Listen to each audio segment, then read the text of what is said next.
be T&T. I'm proud to be T&T.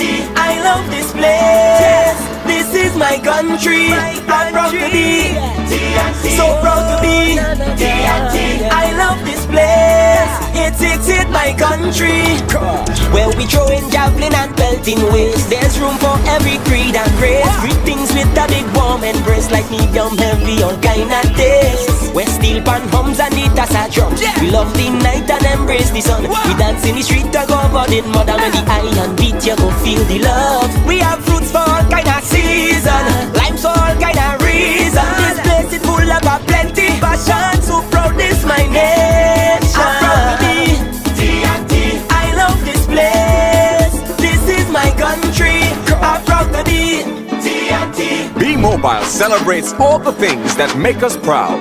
We are proud to be T&T.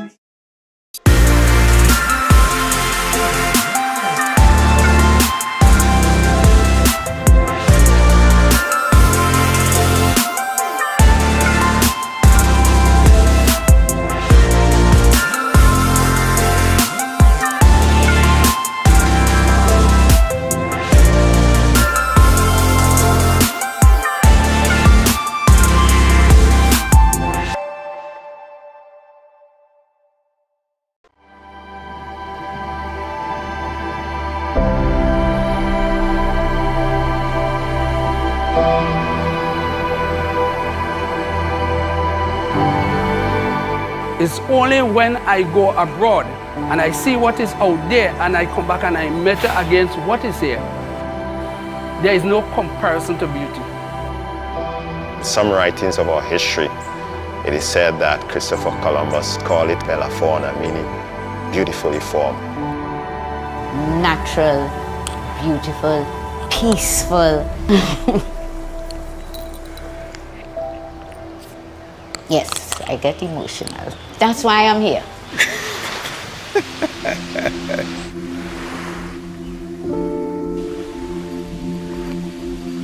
One of the fascinating things about nature, there is always something new.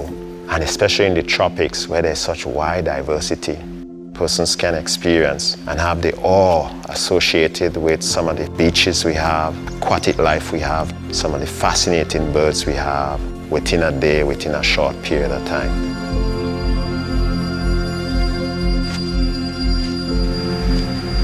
You have the Caribbean Sea on one side, you have the Atlantic Ocean on the other side. On our doorstep, a fringe reef that wraps around the entire area. You have this huge amount of biodiversity and liveliness of the entire water that surrounds the island.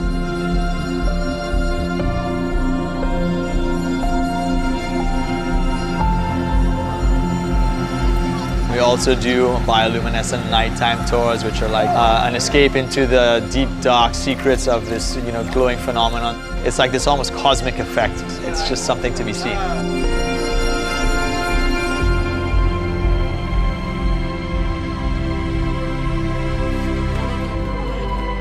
I know everybody in the village, and everybody know me. That is the nice thing about here. Tobago is used to the extended family. There was always a grandmother, aunt, uncle. There was always love. We eat and we drink, we laugh, and everything together.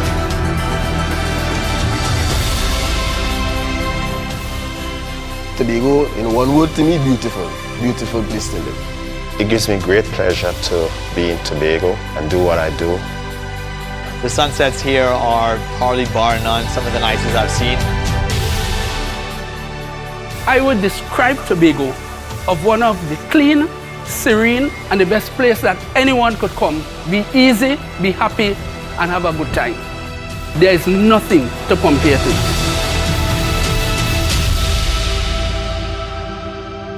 This little dot called Tobago exists, and come visit.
I'm proud to be T&T. I'm proud to be T&T. I love this place. This is my country. I'm proud to be T&T. So proud to be T&T. I love this place. It's my country.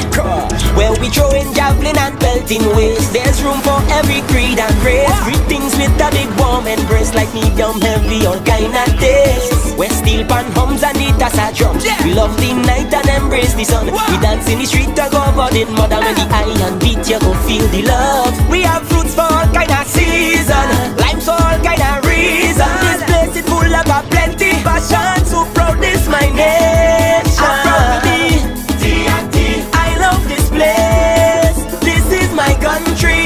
I'm proud to be T&T. Be Mobile celebrates all the things that make us proud. We are proud to be T&T.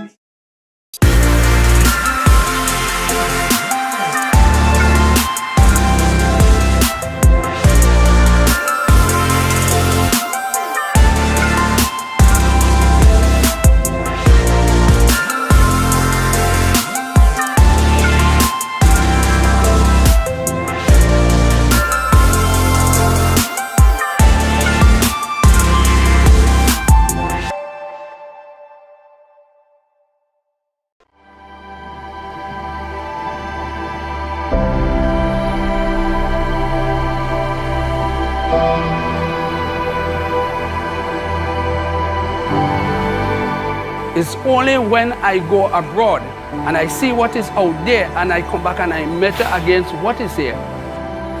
There is no comparison to beauty. Some writings of our history, it is said that Christopher Columbus called it Bella Fauna, meaning beautifully formed. Natural, beautiful, peaceful. Yes, I get emotional. That's why I'm here.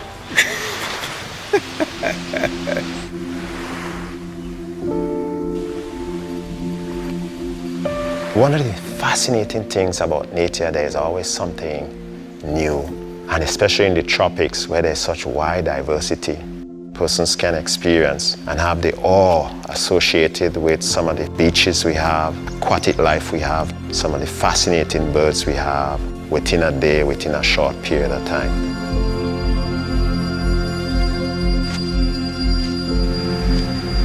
You have the Caribbean Sea on one side, you have the Atlantic Ocean on the other side. On our doorstep, a fringe reef that wraps around the entire area. You have this huge amount of biodiversity and liveliness of the entire water that surrounds the island.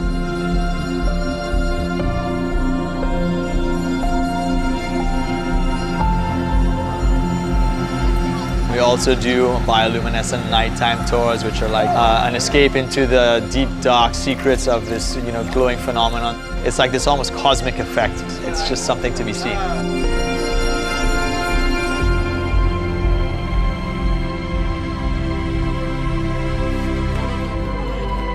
I know everybody in the village, and everybody know me.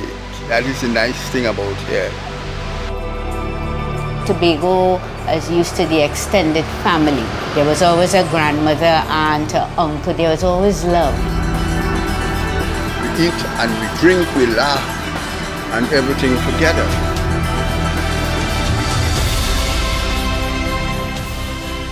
Tobago, in one word to me, beautiful. Beautiful place to live. It gives me great pleasure to be in Tobago and do what I do. The sunsets here are probably bar none some of the nicest I've seen.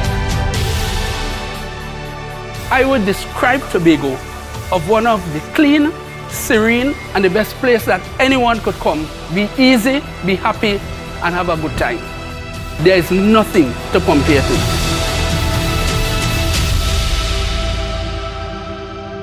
This little dot called Tobago exists, and come visit.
Good morning and welcome back to the 7th iteration of the Commonwealth Youth Games Trinbago 2023.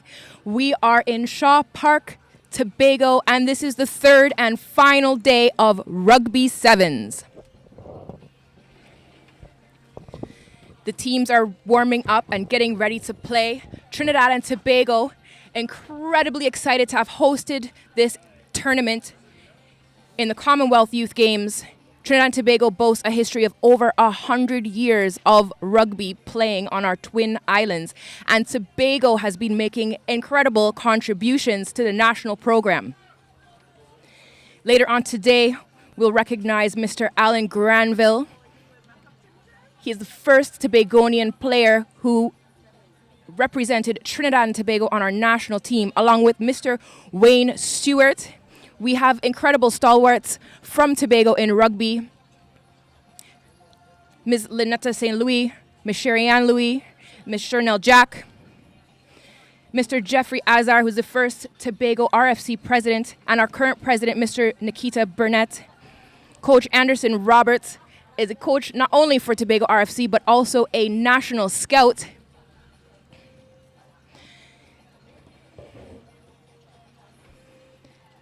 Tobago has been cheering on Mr. Shane St. Louis today, representing on the under-18 sevens team.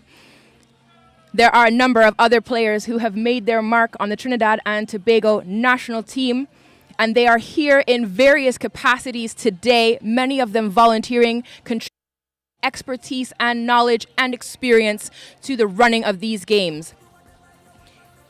We have the likes of Mr. Nigel Ballington, Ms. Tennille Duncan, Ms. Kiefa Devines, Ms. Crystal Thomas, Ms. Kendra Burns, Mr. Keyshawn Walker, and of course, as mentioned, Mr. Shane St. Louis, Mr. David Wong, a past president of the TTRU, and his family, Juliet and Matthew Wong, have also been contributing in various capacities to these games. And we want to make sure that a huge thank you is going out, recognition for our members here in Tobago, and of course, everyone that has made their way across from Trinidad.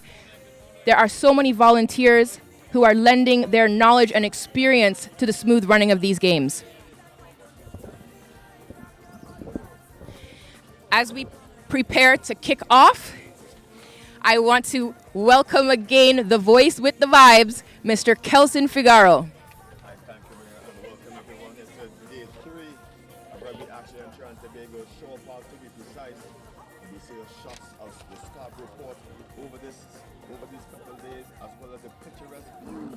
Tobago offers after this tournament. Please stick around, find your way to the beach, get yourself some sun, sea and sun throughout this event. TNT victorious in one game yesterday against Jamaica. Scotland took home the upset against the favourites South Africa, and they're going to try to steamroll themselves for a gold medal ticket in this one today. Onto the text. Scotland in the familiar blue strips, TNT in the red, white and black, and there's going to be a serious ask for TNT to really try to put something out on this one. Scotland has their eyes on the prize. Gold medal time, if they are victorious here, they'll be one step closer to playing in the final match.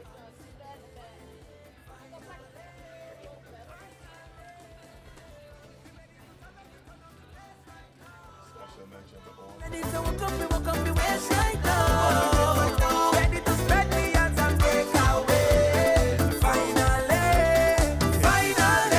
Every game that they play, this international experience are doing tons for the boys, and they're really going to bring it back home.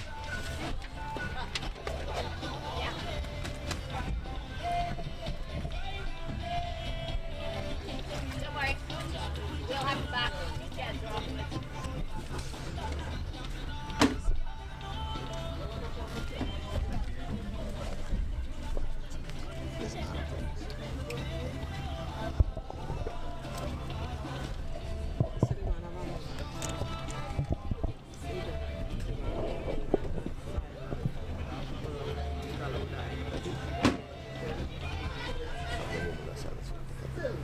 Good morning, everyone, and welcome to Day 3 of this Youth Commonwealth 2023 Rugby Tournament.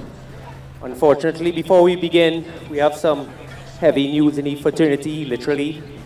That a member, Kelvin Guevara, better known as Heavy, unfortunately passed away very recently.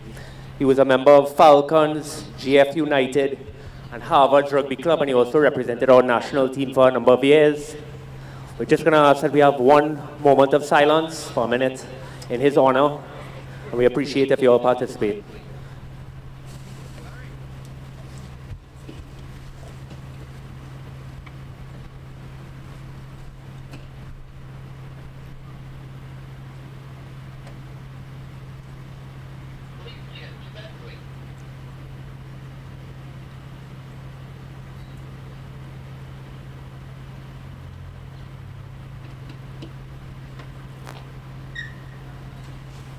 Thank you. Excellent. Thank you very much, everyone. Good luck and have a great day. That was a moment of silence for former TNT player, former Falcons, Harvard, Royalians player.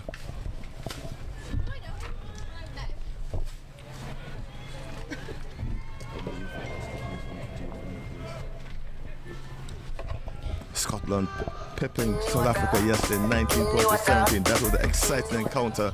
Scotland really pulled it out the depths, really showing a bit of class and pedigree.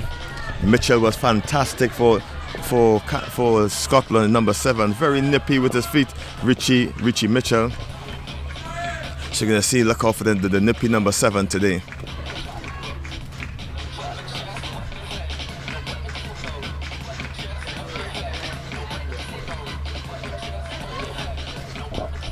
We're all about to get started here.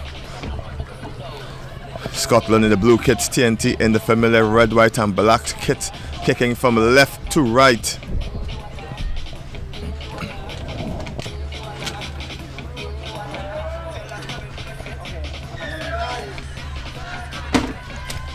Match 1, day 3 gets us underway. Nice high kickoff by Scotland. TNT unable to gather it into the hands of Wood, and he pops it out to the wing. Scotland on the attack early in this one. They mean business, and Scotland wants to get themselves on the scorecard early. Looking to spread the pitch out wide if they can. Challenge through the middle. TNT eventually pull him down. Scotland super aggressive in this first couple of minutes. Screaming for the ball as Scotland try to shoot it out wide into the hands of Townshend. He pops it back in, and it's a running of Alderman, and Alderman goes in for Scotland's first. 5 points to Scotland. Try scored.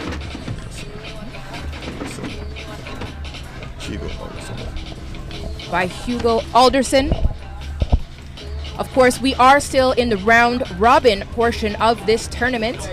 Scotland will be looking to rack up as many points as they can, as will Trinidad and Tobago.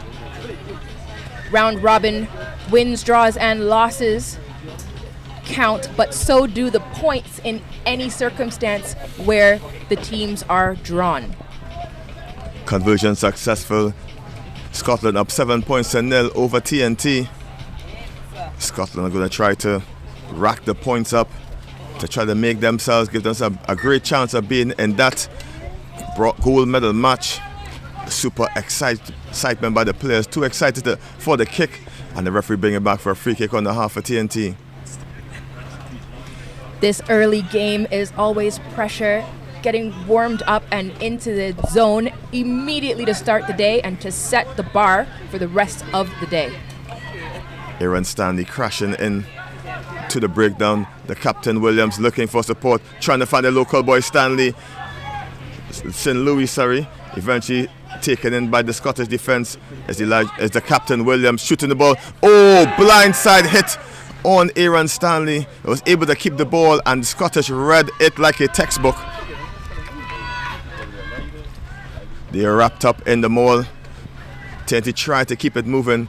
Scotland won't let it go. Taken in by TNT. Excellent passes of play, but Scotland was resilient in that one. TNT looking very composed. They've clearly spoken about their game plan on how they're going to execute this match. Scotland losing the first game of yesterday, 32 points to 5 over Fiji, but then came back with a shocker in the second half of the day's play. 19 points to 17 in the death, winning it for the boys in blue, and they're really going to try to improve on these performances as the day goes by. Nice looping play by the try to score Alderson. He's looking for the room, and it's a big number 11 this time. It's Bernie. Eventually is wrapped down in the contact. Alderson shoots it back out to Bear. They're looking for the room out wide. If they can use it, overlap for Scotland. He doesn't need the help. Over the try goes Jack Craig, and he is no stranger to the try line.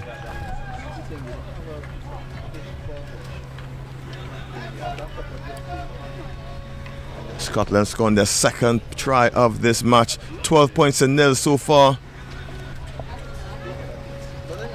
TNT had some excellent passes to play, not able to breach the Scottish defence, and Scotland back on the counter.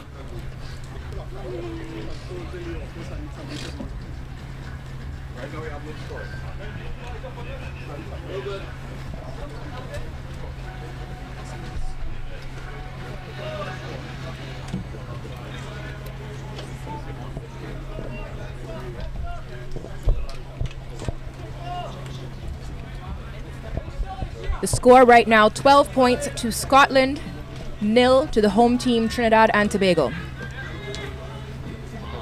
Short kick of the kickoff. Coach Killer wants to stay on the ascendancy. TNT gets the free kick, and TNT need to get some sort of tactic to get in behind the Scottish defence. Scotland being excellent so far. TNT just need to get the key to unlock this defence.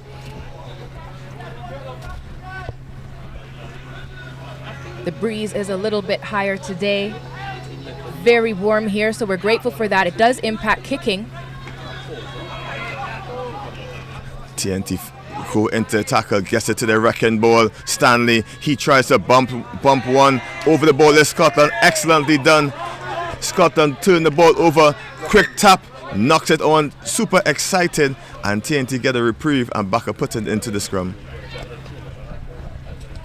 See Scotland really contesting those rucks to turn over the ball. Trinidad and Tobago seems to be playing a running game so far this morning, probably aware of the wind and wanting to make sure that they maintain possession of the ball.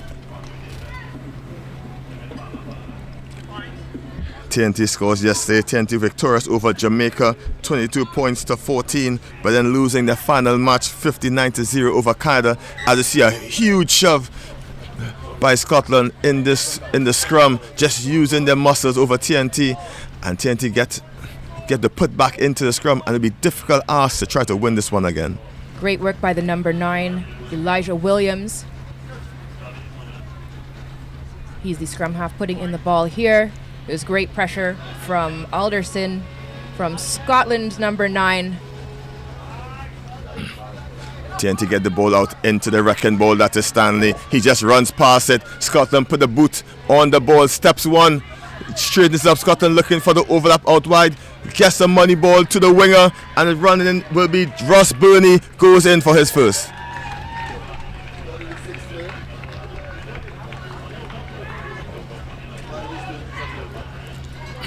Scotland third try of this one. TNT making the error. Scotland quicker to it, putting the toe to the ball, smartly done, and eventually find the number 11 and Ross Burney to tot it down in the corner. Try for Scotland. We've seen lots of use of grubber kicks in this tournament. A number of the teams are working with the high ball. That conversion kick is good. Seeing teams using different strategies throughout the matches depending on the conditions and their opposition. Scotland now 19 points to 0 over TNT. Scotland in the driving seat, dinks this one to the corner, tries a fancy footwork to appear as though the ball goes over the line. Referee was not fooled.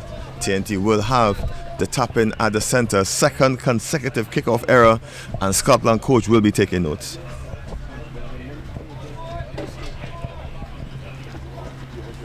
Trinidad and Tobago just checking in with the ref, making sure they're on the correct mark. The kicker seems to be shaping up to kick this one. TNT will gift away possession if they don't get it. It goes into space, picked up by Benjamin Roger. He'll have time on the ball, and he tries to dink away from Dream Walton, but he is too good a defender, makes a contact, pops it off the floor, and it's Irwin shooting the ball out wide. Scotland doesn't need the extra numbers as he steps back one and another before he eventually get to Alderson. Alderson slowing the play down. He has some steps of his own. TNT struggling to defend and get him, and Alderson will try to go all the way, and Alderson beats the TNT defenders, and he's going to have another for Scotland. The score pushes now 24 points to 0 for the boys in blue.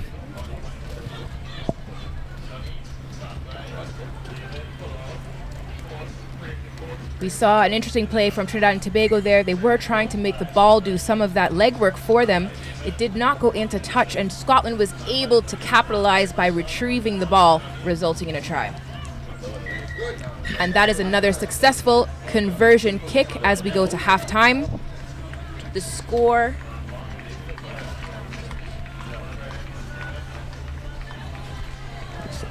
26 points for Scotland over the home team, Trinidad and Tobago.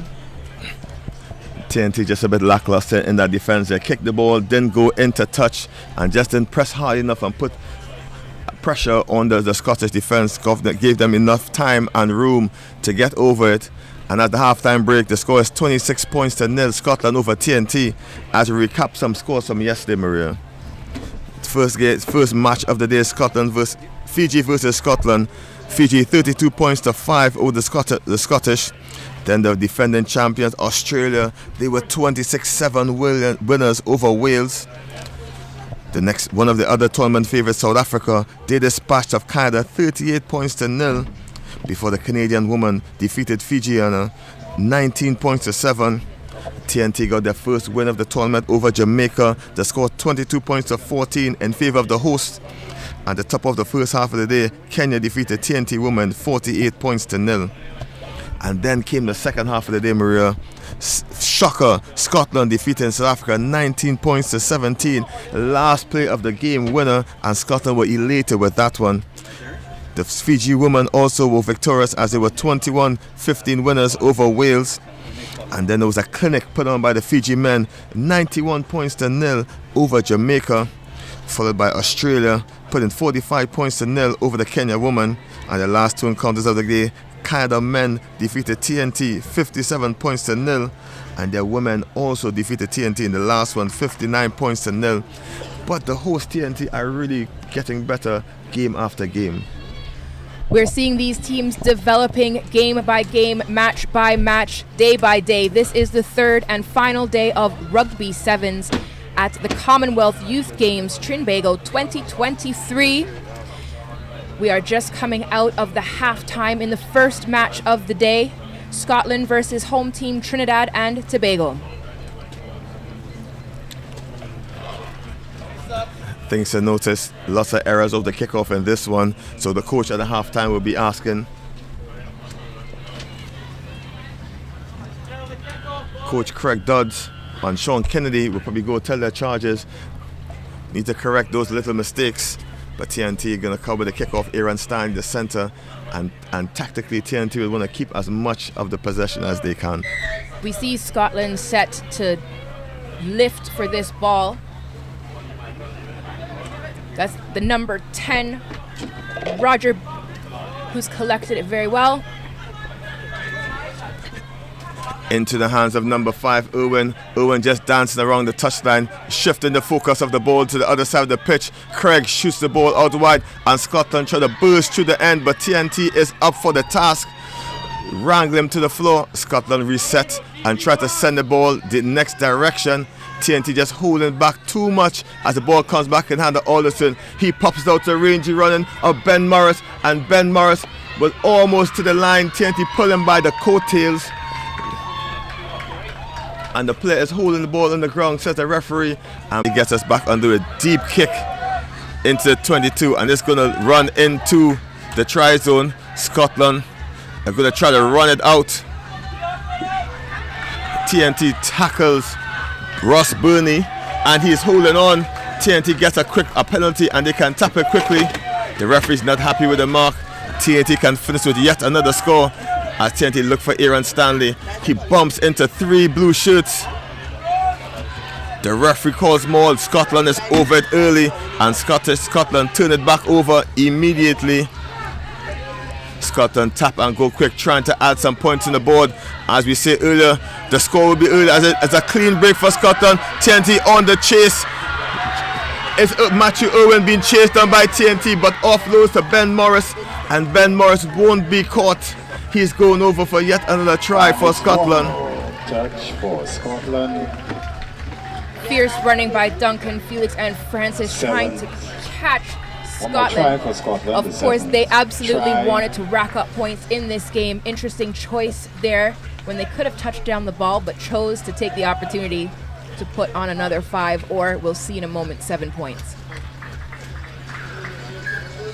And the conversion is good. So six tries rather. Morris slots home a 100-meter try by Scotland, running straight out of their 22-meter line. 43 and successful kick, and points will make a difference later on in this round-robin competition.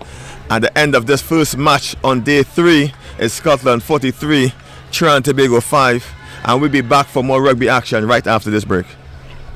Next match, the women, Wales and Trinidad and Tobago.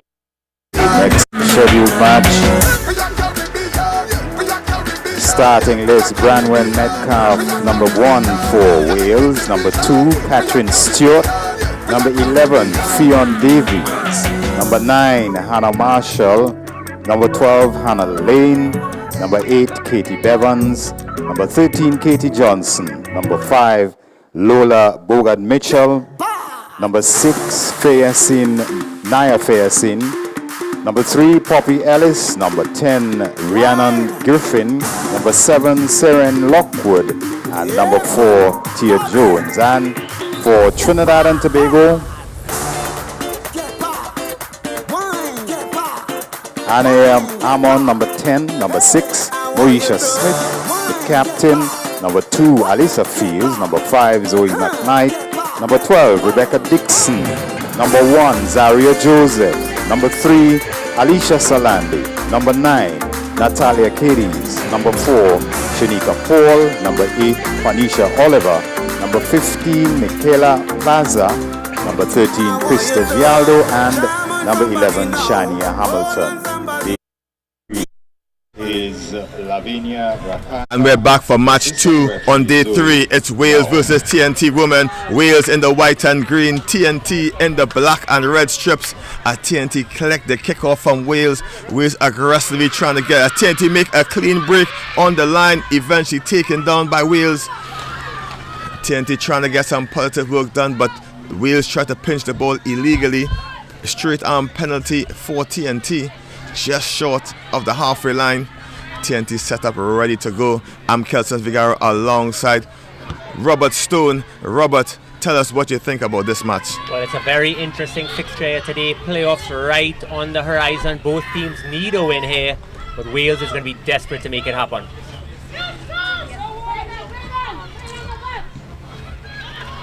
Penalty for Wales there. Unsure what the call was, and Wales might use a tactic of calling a scrum just to wrap in some of the speedy TNT players to give themselves room out wide. A very interesting option here. Want to suck in those defenders. They've got pace to burn out wide. Keep your eye there on number 12. I believe that's Mrs. Lane. She's got a few tries in this tournament.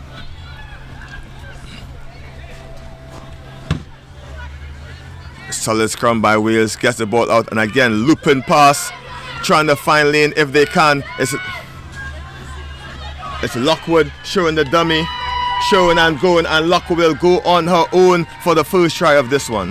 A beautiful loop around there, makes it happen, creates the space. Defender drifted out there on Lane. Of this first period, beautiful play there by Lockwood. TNT defense just not picking up who they want on the looper, on the wraparound. Wales adds a conversion to make it 7-0. Lots to play for in this round robin competition still. They're all playing for places in the medal round. Try coming from... Definitely, and you're seeing TNT actually using a lot of their finishers to start this game here.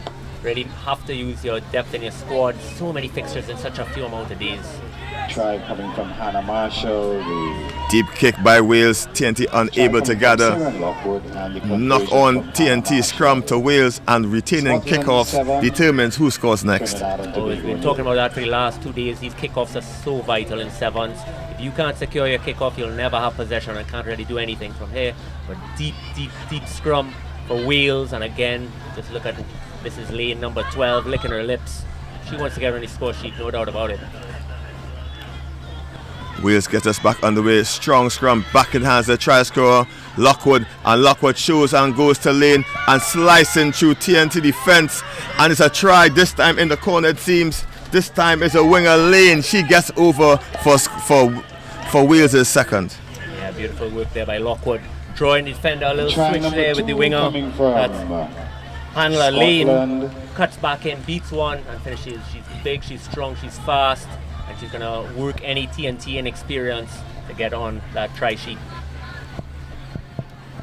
Wales attacking line, are confusing the TNT defense. They don't seem to be picking up the runner, cutting the angles, and the Welsh will capitalize on that.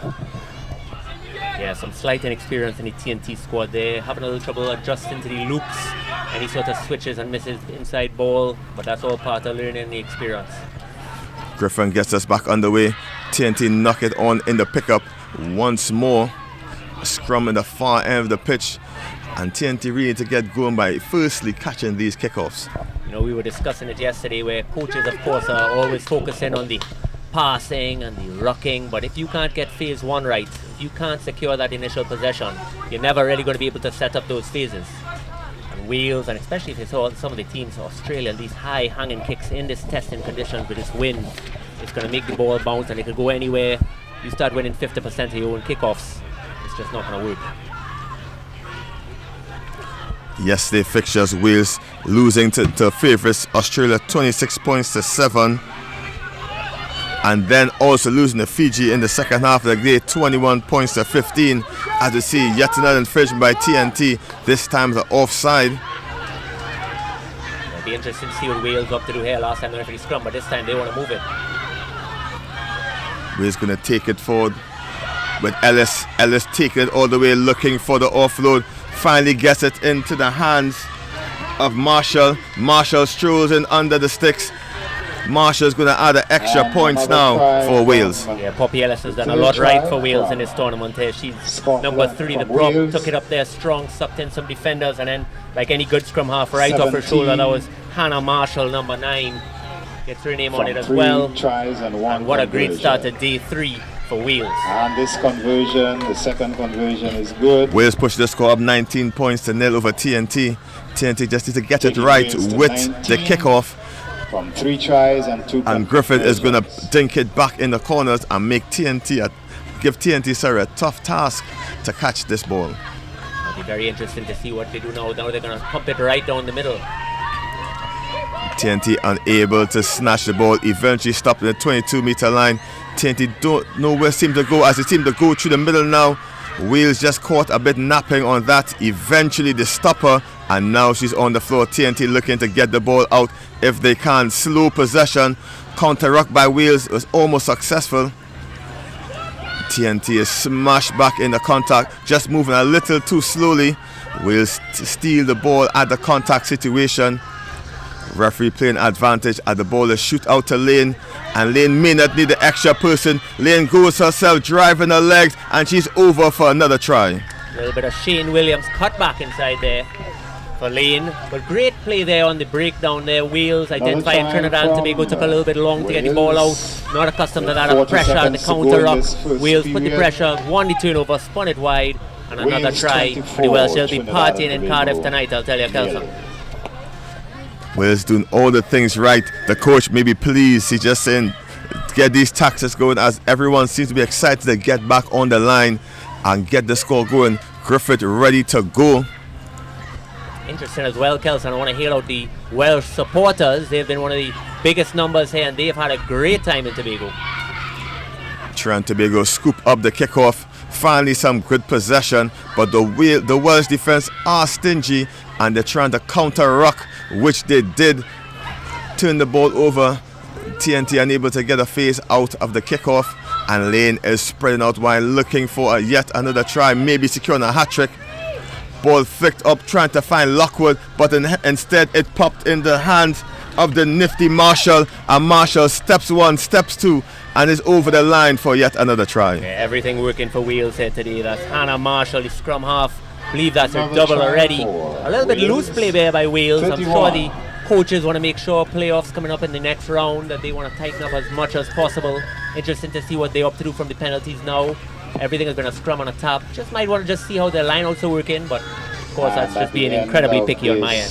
Halftime score 33 points to 0 in favor of Wales over TNT.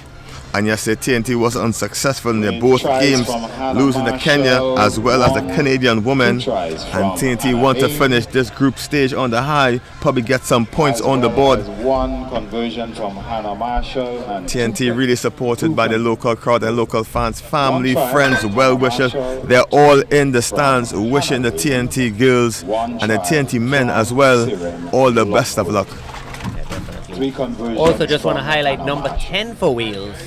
That's Rhiannon Griffith, who's been at fly off. She's had a great tournament. Also just wanted to highlight because I learned how to pronounce her name and I just needed to throw that in somewhere.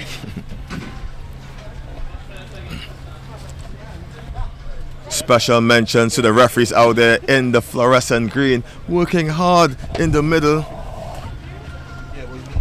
Referee zone nod, if I get it right. Apologies if I didn't get it correctly, but special mention to all the referees out there. In the middle we have the AR's Caleb Hector and Andrew Williams from Tobago. Special mention to all the Tobago RFC members and players out in the stand supporting this rugby event, as well as all the Trinidadians back home watching from their televisions or at work, sneaking a peek on their cell phones while they do their job. I think that would be incredibly accurate, that everybody's tuning in. We're getting messages coming from all over. We thank all the volunteers for coming out. This just could not happen without you, and a lot of sacrifices are being made. I know I'm going to have a lot less holiday time coming up later in the year, that's for sure. Loads of TNT rugby supporters found their way to Shore Park so far. We're going to have a bit of rugby action fun, as well as taking some much needed relaxation on the beaches when this tournament is over. I went to check the surf break at Mount Irvin after yesterday's play. Just a little too small to paddle out. Let's hope for something later. Maybe might see one or two people having a beer after. We'll see how that plays out. For all of you here in Tobago, you can find your way to Pirates Bay in Charlottesville. Excellent place to have a swim if you have this time, as we get the second half back underway. TNT in the familiar black and red strips, Wales in the white and green. The score at halftime 33 points to 0 in favour of Wales. Apologise there, Kelson. Looks like number 5, Zoe McKnight's going to be kicking off for TNT. That's TNT's captain here today for this match. He's got a lot of heart and soul, really pushes everything with TNT forward. And you can see those supporters. I don't know how your waistline starts to move at 9:30 in the morning, but I am impressed. McKnight gets us back underway. Cleverly taken by Wales, and they're going back on the attack, trying to sweep the ball out wide if they can. Lockwood shows and goes, and she sells dreams to the TNT defense, and she's off to the races. Lockwood's going to get another for Wales. She is nippy and dangerous. She's been a part of everything that Wales has done today. A very special player. That's number 7. Picking up the ball now, walking back. Not the biggest player I've ever seen, but she is nippy, fast, and has a little sidestep on her. Lockwood just presenting the ball to TNT defense, and they took the dummy straight down the middle at an extra 2 points with the conversion. Lockwood will get herself a break.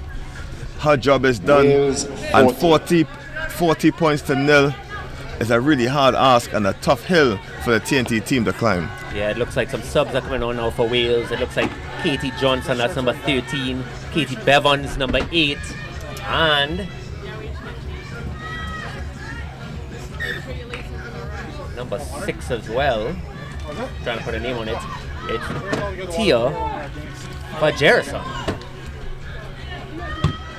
Instantly forms part of that lineup. The referees didn't like the distance on the kick. Tap in the middle for TNT. Didn't go 10, says the referee.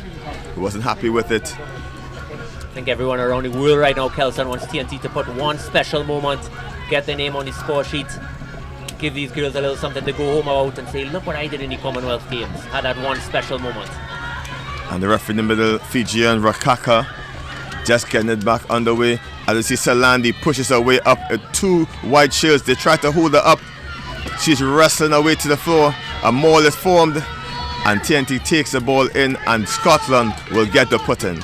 Beautiful, beautiful work by Wales, recognizing that she took the ball very upright, able to hold her up, waiting for the referee's call of maul. Again, a maul cannot change into a ruck, so if it was taken down, Wales wouldn't have rolled away. Ball not presentable, and it would have been a Wales scrum. Salandi just a bit too high in the contact. The Wales team were able to hold her up and slow the momentum of TNT. Just as a fan, I've noticed that Poppy Ellis, number 3, is easily the most shouted name in this tournament by her coach, always ringing support. As Davies goes with a clean pair of heels around the TNT defense, she's going to get her name on the scorecard. Davies wraps around the peninsula of TNT and gets her way in for yet another try. And well deserved, she'll be happy about that. Fionn Davies, beautiful name, have to consider that for my next daughter. Scored some tries today. So amazing when you see the depth of some of these squads. Absolutely no substitute when you're bringing on somebody like that onto the field, and you just have that confidence as a coach. Never need to have tired legs. Davies wrap around for TNT, getting her first off the bench. We'd love to see a good kick return here, Kelson. Oh, water still on the field. And TNT doesn't seem to get it right. Big bump by Scotland. Knocked on in the contact. And the players seem to be a bit confused with the call. The referee signal was clear. Signal and knock on, primary signals on point. Yeah, don't want to put a lot of pressure on the squads, but the main difference that a lot of people are messaging in, saying in these chats, is just kick retention from the kickoff. We don't want to be a broken record here, but of course that's just an area that you need to focus on as a player in today's game. Cannot be an area of weakness, or your squad will always be playing from behind on the back foot. Offside by TNT. Scrum half overexcited for that one. Amon.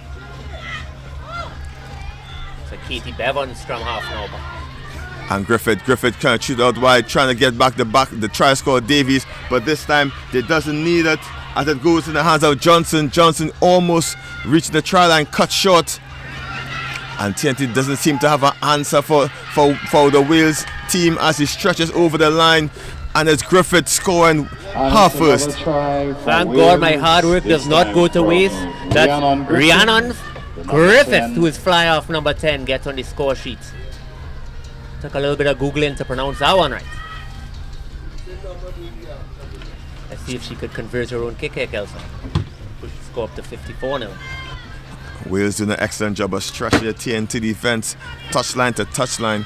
TNT need to press up and be more aggressive in the defense. Just so much defending that TNT had to do, so many tackles, just inability to get that clean ball, make it work, get them go forward. They got the players when they have possession, but that initial phase one, that catch, that put down, that support, that's where we're suffering just a little bit. TNT eventually scoop up this kickoff. Some retention as you see Maurice try to go out wide. She's wrapped up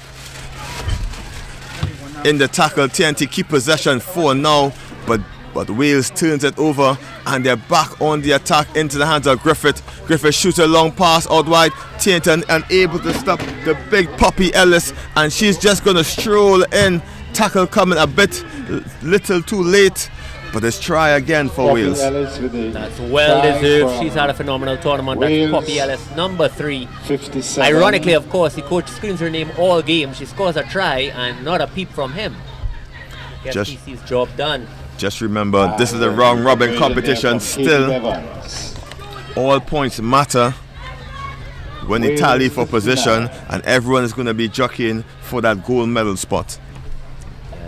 A lot of rugby has been played, some tired bodies out there. Squad depth going to play a big factor in this. Just any one little mistake could make or break who's going to finish this tournament with gold medals.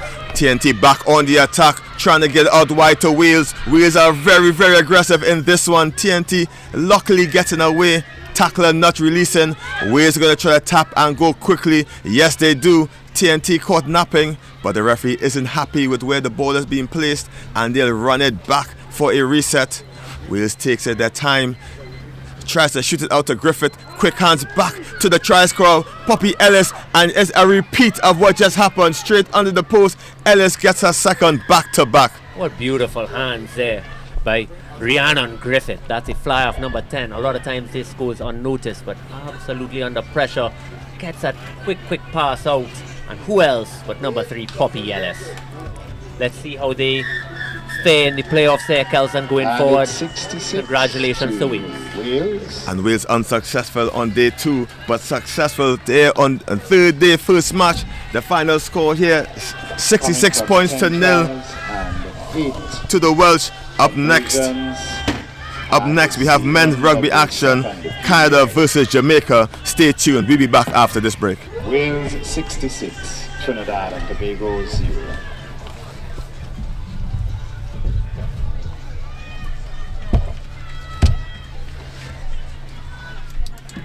The bet? What do you mean?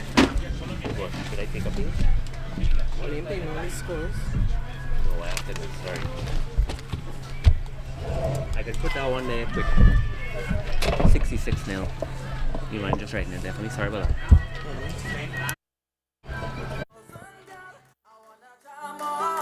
Look where we reach, hello. Why we bringing sun up to the Next up, men, Canada and Jamaica.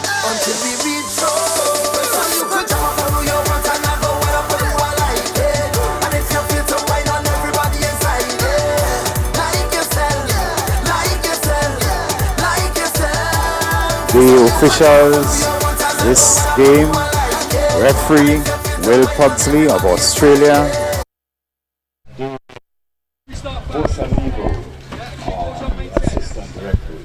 Welcome back. Of course, these quick little intermissions here at Commonwealth Youth Games Rugby Sevens. Fast-paced games. We're out of the gates quickly. Now you can see Canada and Jamaica. They have taken the pitch for this next game in the men's division. I am Maria Thomas, joined by Leah Kintiba. We will be bringing this next game to you, the viewers at home. Yes, Maria, thankful for being here. Canada, who have been defeated by South Africa in their first game of day 2. However, they bounced back with a victory over the home team TNT yesterday. Great opportunity here for Jamaica. The kick wasn't 10, so Jamaica now charging forward with the ball. That's Johnson who carried it into contact. They're fiercely contesting the ruck and they maintain possession. The ball bobbles backwards, but Jamaica is able to pick it back up and find the hands of their support. They've got a little space on the wing. Fagan collects the ball on the wing but is escorted into touch by the Canadian defense. Canada tries to take that ball quickly, but the ref calls it back. There will be a line-out. That was really good passage of work there from Jamaica there. Had the possession for the ball for a little while. However, Canada used that extra man, which is that sideline, who is the number 8 person to play in the game. A massive throw. The ball is collected by Jamaica, but it maintains Canadian possession. There are some penalties. The referee is telling Jamaica, move back, they need to be onside. Canada now charging up. They're looking for options. They have the wing, but number 5, Webb for Canada, doesn't need the help. He spins around, touches down the ball. Jamaican defense trying to keep him as far from the sticks as possible. That is Stephen Webb, the first 5 points on the board for Canada. That was excellent play by Canada there, Maria. Jamaica tried so hard to defend them. However, they used the hands straight through, and he saw the gap, took the gap, and was able to score the try. Jamaica, 0. Harvey, number 9 for Canada, making a successful conversion kick, bringing the score to 7 points for Canada, 0 to Jamaica.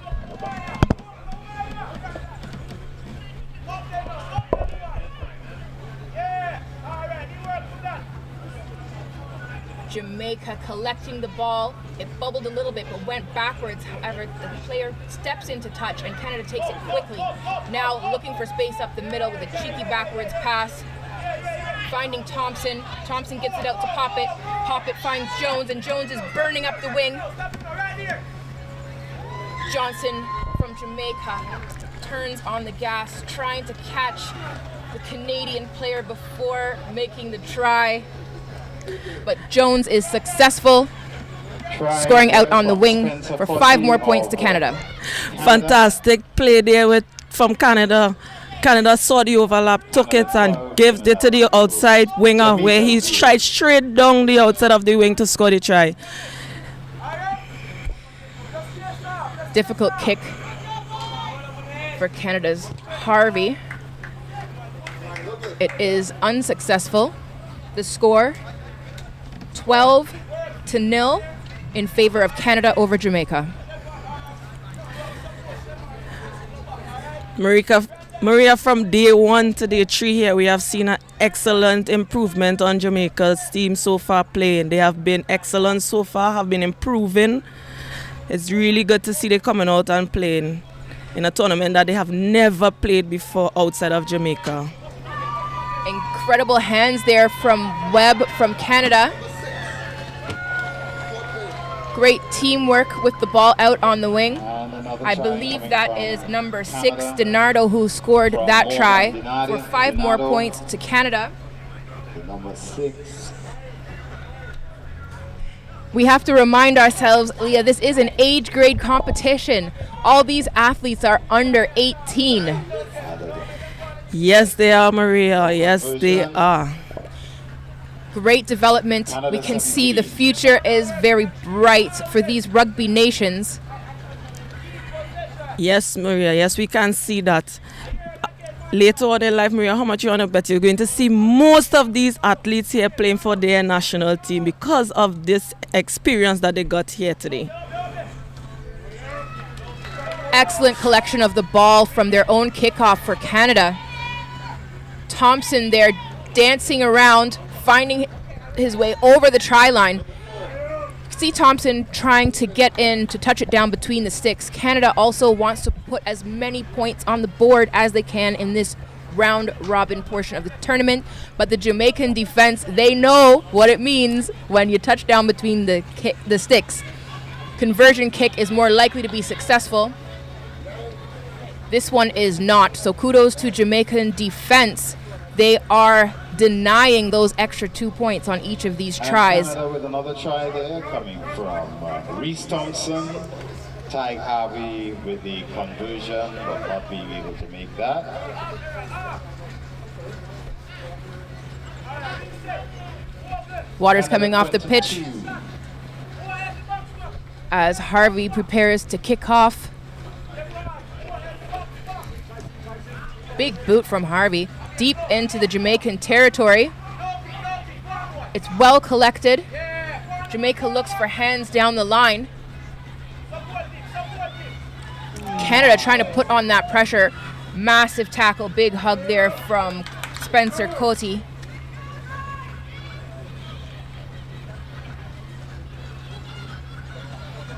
That contact forced a knock on, so there'll be a Canada scrum.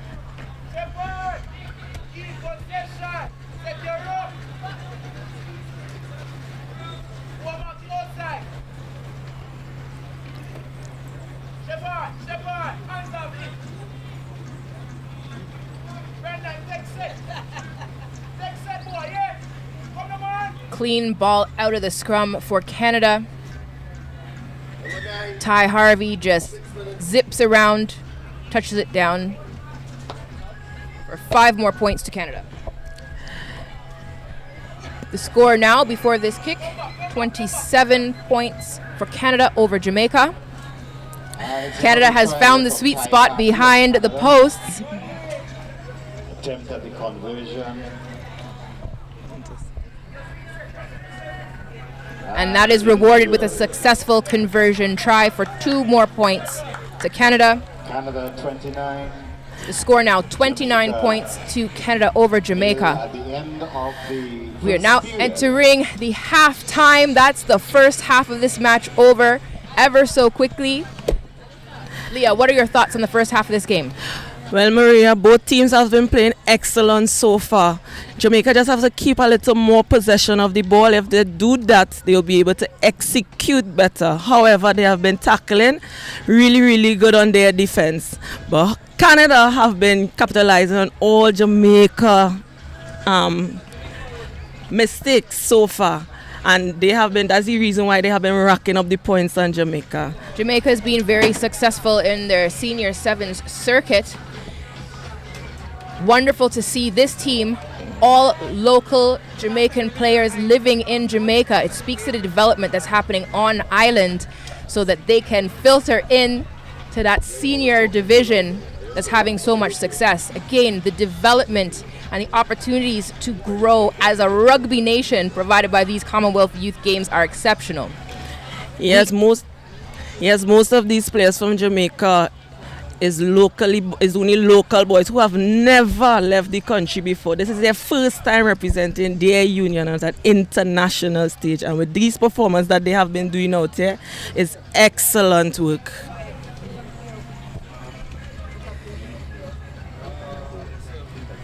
As the halftime is wrapping up, we're seeing the chants, the energy that Jamaica is bringing. Canada already in position on the pitch.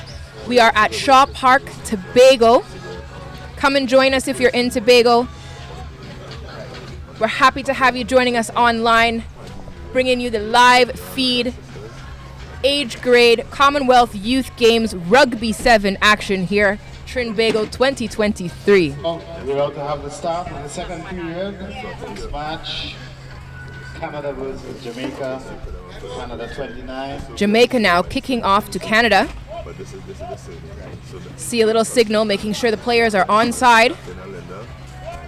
Great pressure from Jamaica. Little cheeky kick, but the number 9 for Canada, that's Harvey again, captures the ball. Now we see Coty driving up, formidable runner, lots of power and momentum. He finds his support out on the wing. That is Harvey as he speeds over. He was looking for a try out on the wing, just watching the ref to see what is the signal. Did the Jamaican defense manage to escort Canada into touch?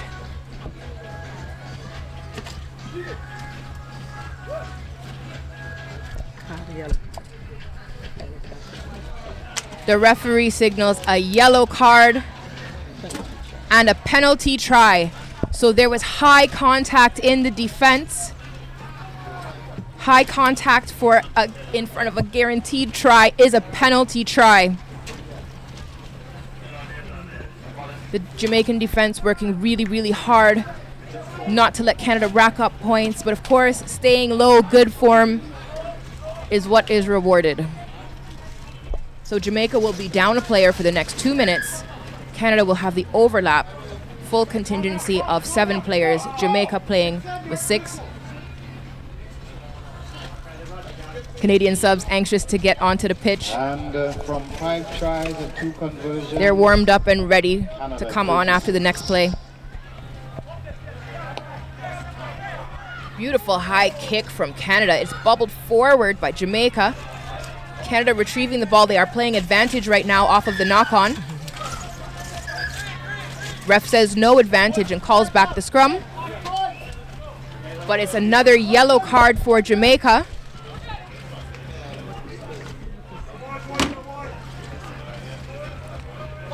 The energy can be high, but the contact can't be. Jamaica now playing 5 versus 7 as Canada restarts this ball.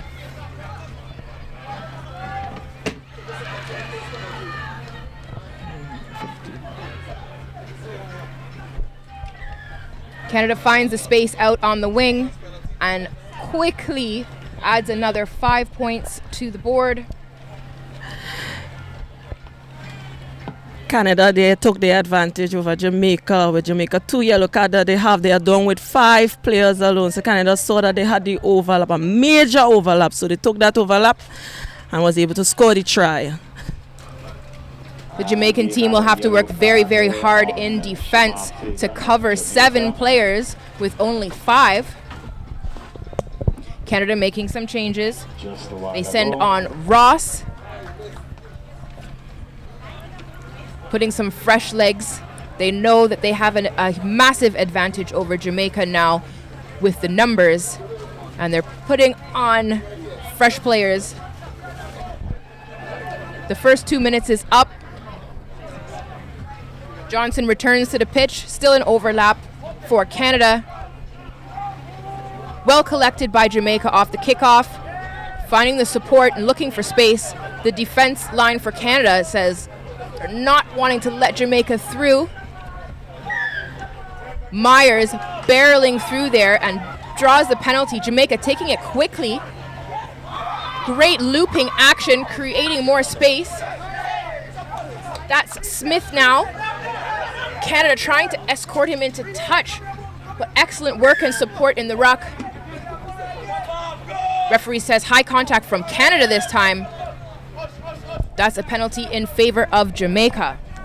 That was superb. That was superb passage of play there by Jamaica there, keeping possession of the ball. This is what they needed to do in the first half. They have been talking about now, and I believe this is what their coach have been telling them in the halftime. Keep possession of the ball, move it, and you'll be able to get the gap to go through of the Canada, to break the Canada's defense. The ball bubbled forward in that contact. Ross, who just took the pitch, is making his impact already. He crosses about 2/3 of the pitch to score between the sticks. 5 points more for Canada. As I said earlier, Maria, Canada is capitalizing on all Jamaica mistakes, which is really well done by Canada. Jamaica is trying their best out there to defend Canada team. However, Canada is capitalizing on their mistakes and scoring the tries. It's 46 points to 0 in favor of Canada over Jamaica. And the conversion is good. Now 48 with the successful conversion. But you're really seeing Jamaica team pulling together, congratulating and encouraging each other on the pitch as they prepare to catch this massive high kick from Canada.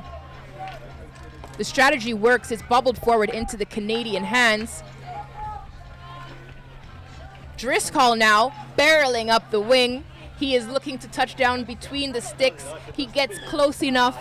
Canada will take that try for Driscoll. With 1 minute and 26 seconds to go in the second period. Canada 48 with that try.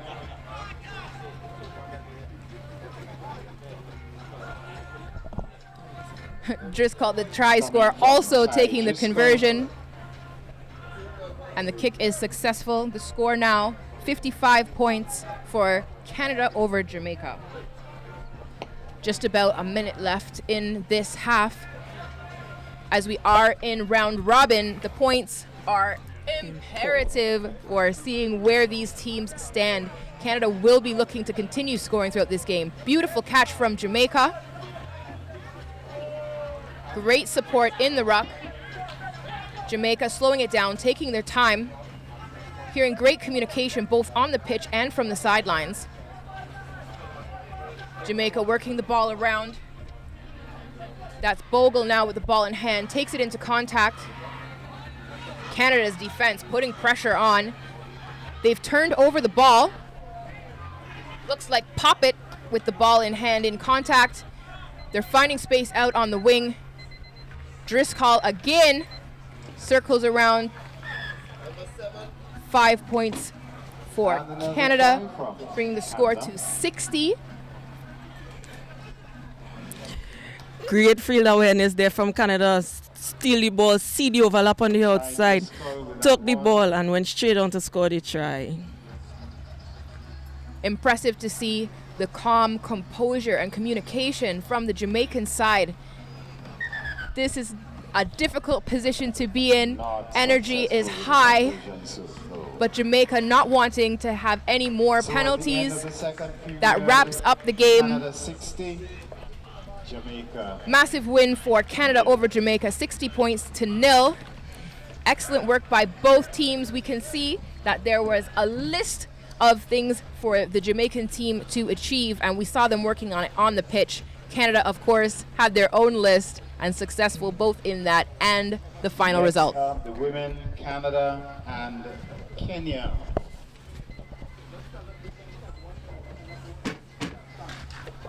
Up next, we'll have Canada women playing Kenya. We've got back-to-back action from the nations who have sent teams in both divisions. We hope that all of you watching at home are able to get the time to support your players by watching online. Assistant referees Johanna Villuin and Lavinia Rakaka.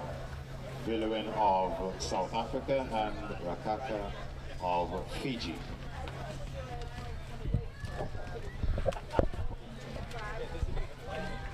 Let's hear it for them, Canada and Kenya.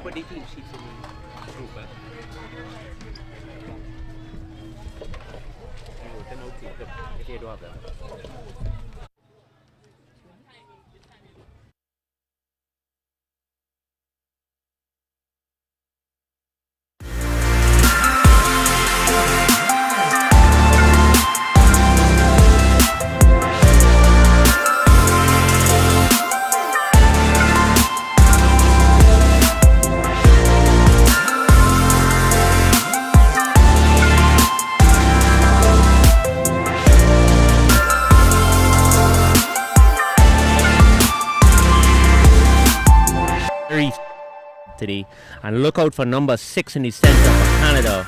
That's Mrs. Pye.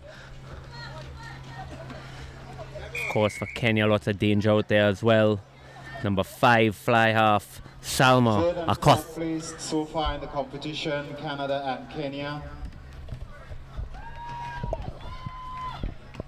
Here we have the game underway. A strong ruck from Kenya, driving forward with the ball. Kenya providing a lot of support, keeping possession, looking for space out the wing. Kenya with such fast runners. Canada, though, pushing the Kenyan player into touch.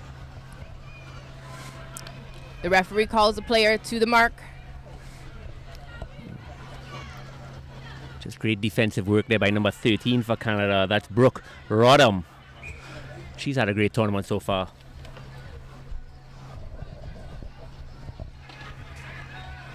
Canada throw in. Massive line out from Canada, excellently collected. Iduwu charging up with the ball in hand. She takes it into contact.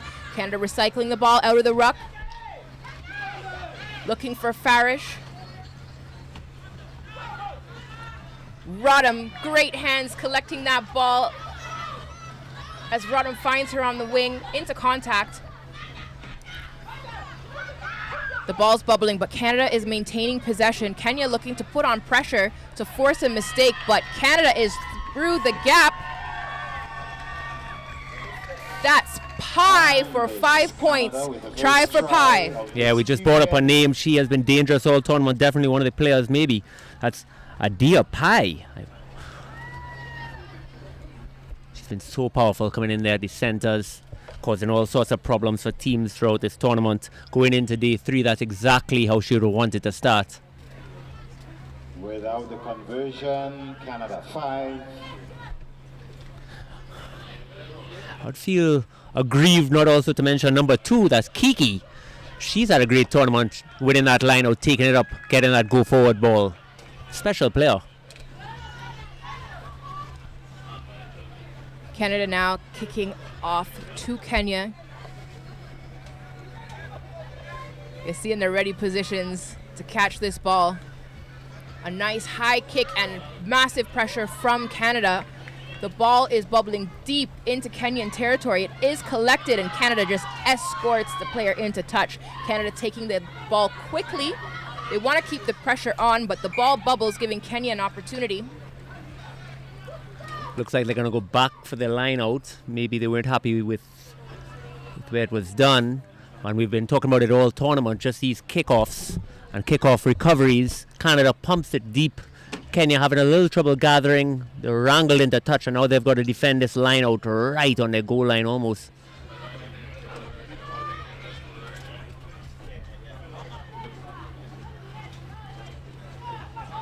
Kenya looking to defend just off of their try line. Canada trying to scoop up the ball, but it's knocked forward, so Kenya now playing the advantage, looking for space, but a wall of red meets them. Kenya securing the ruck.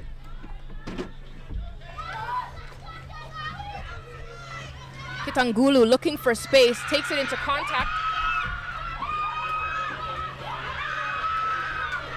Kenya barreling up the pitch.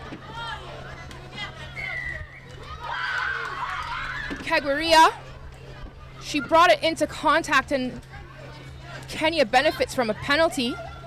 Referee signals for Canada to get back onside. Didn't Kenya do well there defending that line out, turn it over. Now look where they are, right inside the Canadian half. There's Kiki again though, massive counter ruck. And wins the penalty for Canada. Ball was held, Canada's ready to take the ball quickly. Great offload there. The Kenyan defense dishing out tackles, but now the ball is in the hands of Pai. And that means try. 5 more points for Canada.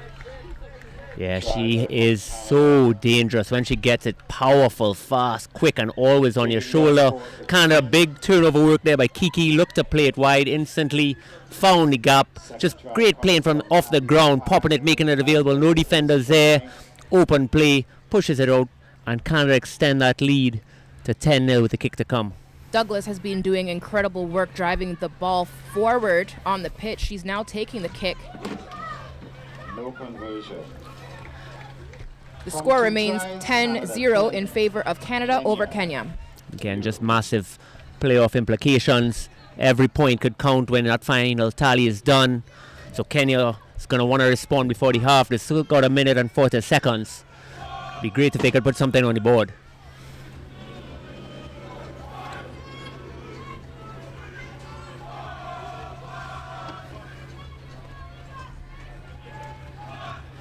Douglas with a boot. It falls just over the 10. Canada's able to contest. That's Pai getting the ball to Newsom. Newsom just driving up the wing. She breaks one tackle, but is brought down by 2 more Kenyan defenders. Canada says that's no problem. We'll look to the other side. Farish now barreling up the pitch, and she finds Rodham out on the wing. Kenya has reached outside there to defend. There was a knock forward. We're playing an advantage to Kenya. There's scrum half number 9. Kagwaria gaining yards for Kenya, but now signaling the ball has gone into touch. Looks unfortunate. Looks like we have a little bit of an injury there to Farish, Sky Farish. She's been excellent at the scrum half position, but her knee just seemed to buckle a little bit when she tried to adjust there defensively. Let's hope she's all right. Lots of medicals. Team going out. So we're nearly through the first half of this match. Of course, medical protocol. We make sure to check out every knock. Huge thank you to the medical team that has been working hard throughout this tournament. Take a quick break for assessment. I know this is, of course, the last thing on anybody's mind, but she is such a vital part of everything that Canada do. It'll be really unfortunate to lose her at this stage right before the medal game. We see both teams huddled up, staying hydrated, getting some water, making sure to maintain the energy that they have had throughout this first half of the game. Canada not wanting to break the momentum that they've had. Referee calls half time.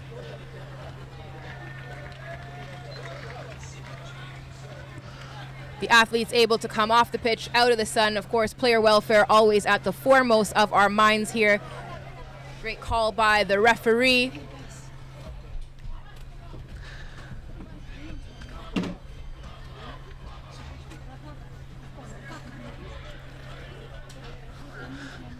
Just looking on the medical team out there doing a fantastic job. We'll keep you abreast of any developments as we can. Canada, it's going to be very difficult. You see the coaches trying to keep the players. Of course, they have a very tight-knit relationship.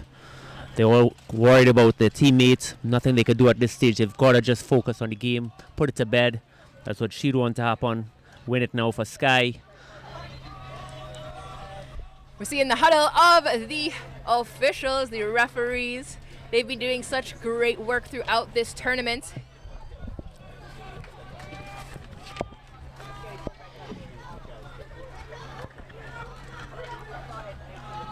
Again, for those of you just tuning in now, we are in Tobago. This is Shaw Park, Scarborough. We're right by the sea, getting that beautiful sea breeze. Bright, sunny weather for rugby. These athletes, of course, defying the heat, out here running their hearts out on the pitch. This is Trinbago 2023 CYG Commonwealth Youth Games. It really has been an amazing experience for all of us here. The beaches have been packed, the stands filling out, and drinks flowing in the evening for the adults and spectators. And all the players seem to be having a really great time as well. You're talking to them, you're seeing them intermingling, not only just with rugby, but all the various sports, picking up, making new friends, all part of this incredible experience that is the Youth Commonwealth Games. You're hearing the applause and support for Canada now. Again, that's number 12, Sky Farish, being carried off. She's been phenomenal for Canada as scrum half, so they're going to have to rally. It's going to be a little bit of an emotional blow for them. 7 minutes before their medal game starts. Got to stay focused, make those adjustments. But of course, all thoughts right now with the Canadian scrum half, who's had a phenomenal tournament.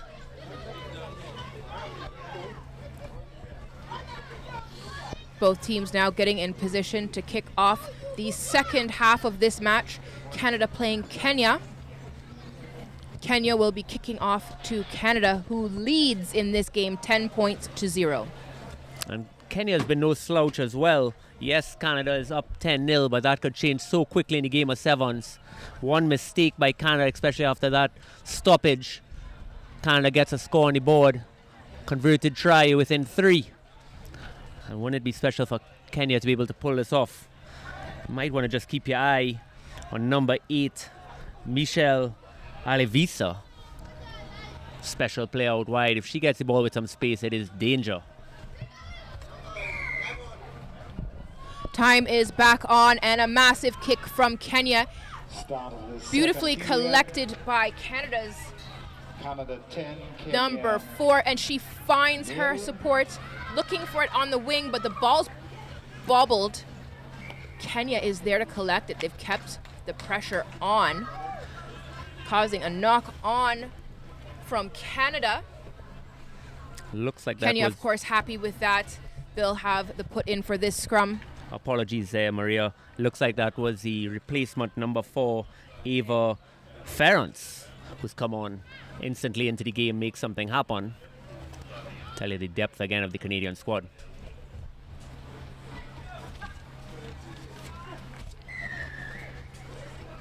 Referee's not happy with that scrum. Canada's penalized, and Kenya is away with the ball. Driving forward, finding space. Kenya straight up the middle. That's Ochieng taking the ball into contact. Excellent support there as they continue to carry the ball forward. Mukengula looking for some more space. Kenya continuing to recycle off of the contact. Really controlled in these rucks, maintaining possession. Canada patiently defending the line, making sure they don't open up any unnecessary gaps. Kenya moving the ball out. Mathaka now on the wing. Wanjiru, I believe, taking it into contact there.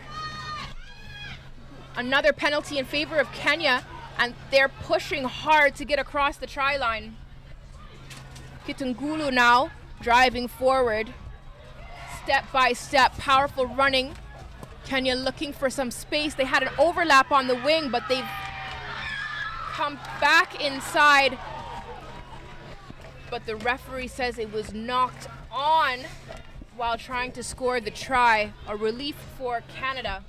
How heartbreaking is that? Kenya does so much right, works their way all the way up the field, phase after phase, right under the goalpost. Perfect for that converted score that they desperately need. With only about 4 minutes and 40 seconds left on the clock, Canada looking to make a change, bring in some fresh legs, and they've got a lot of work to do to get out of here. Deep, it looks like they're on their own 5 meter line right behind the post. Interesting to see how they approach it actually. Are they going to try to run it? Are they going to try to just get some space with maybe a kick? Let's see how they approach it. Canada does look to create the space, but the ball remains in touch and is easily collected by Kenya. The support quickly getting back. See Ocheng carrying up the ball, but it is knocked forward, so we're playing a Canadian advantage right now. Canada slowing down the game as they get the ball recycled out of the ruck. Poppy's a little disheartened. She thought she was playing advantage there right through, but they pull back. A little offside there. Canada ball. Got a little space. Let's see what they could work. Canada looking for the space, using their players as they pass it out the wing. Now we're seeing a breakaway from Rodham. She's headed straight towards the sticks.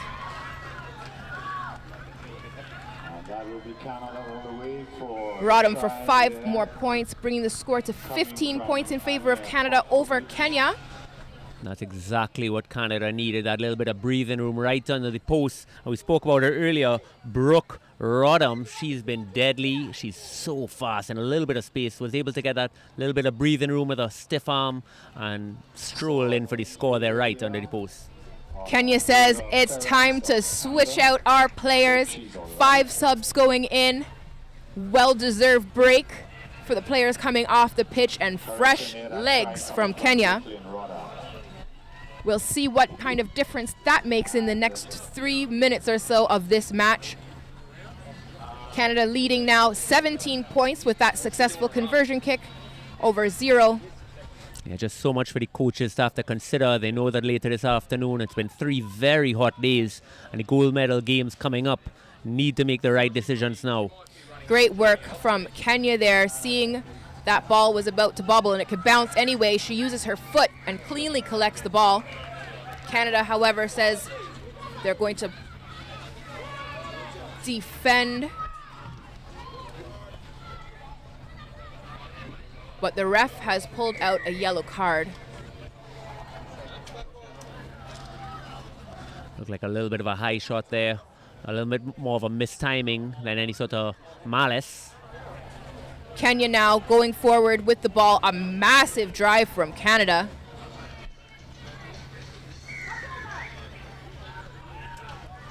Holding on the ground and some relief for Canada as they now take the penalty. Referee says it's turned over now. Back to Kenya. Such intense play, and big shout out to the referees who've got to keep it all straight for us. Kenya now with this scrum. We saw such intense offense from Kenya and a lot of pack play, which is sometimes uncommon in the sevens format of the sport. Definitely a lot of work that their forwards were putting in. New players have now come into the game. Kenya will be trying to make the most of the next minute or so of the yellow card for Canada. Just to highlight there, it looks like number 8, Olivia Newsome, with a little bit of a high shot there that got her that yellow. So exactly what Kenya needs. Not a lot of time, need to score now, but they're playing with that man advantage. Can they put one on the board and it would completely change the entire dynamic of this game? But if they're going to do something, it has to happen immediately. Scrum just inside their half. Ball was in and out on that scrum, so the referee calls for the gain. Big drive from Canada, but Kenya is successful. They get that ball out clean, and that cheeky switch.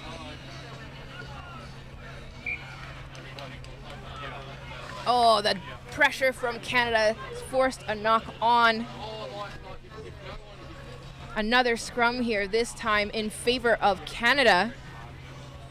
But really seeing the thought process from Kenya as they try to draw the Canadian defense and open out the space for their incredible runners.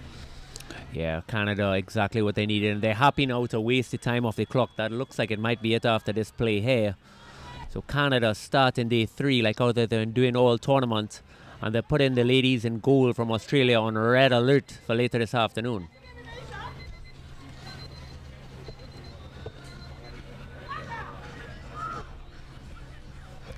Last play, a little bit of a wayward pass. Went back though, looked to be collected and taken by Canada, but they're under a lot of pressure, and it is eventually knocked on. And the referee calls the game there. 17 points to 0. Canada victorious over Kenya in an intense game here at Shaw Park in Tobago. Here we see the teams shaking hands, congratulating each other and thanking each other for the match. Yeah, fantastic performance by both squads there. Kenya could hold their heads up high. Canada have been so powerful. And of course, we'll keep you updated. Hopefully, we'll see Sky Farish in the final. Final match of this 5th round. We'll be back shortly for the Fiji and South Africa. Fiji men versus South Africa men. Currently 1 and 2 in the standings.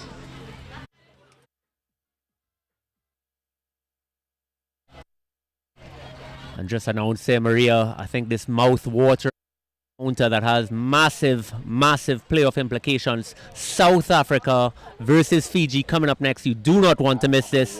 And you may be seeing some of these names in the not too distant future on the main 7 circuit as well. You've seen some incredible performances so far. And for South Africa,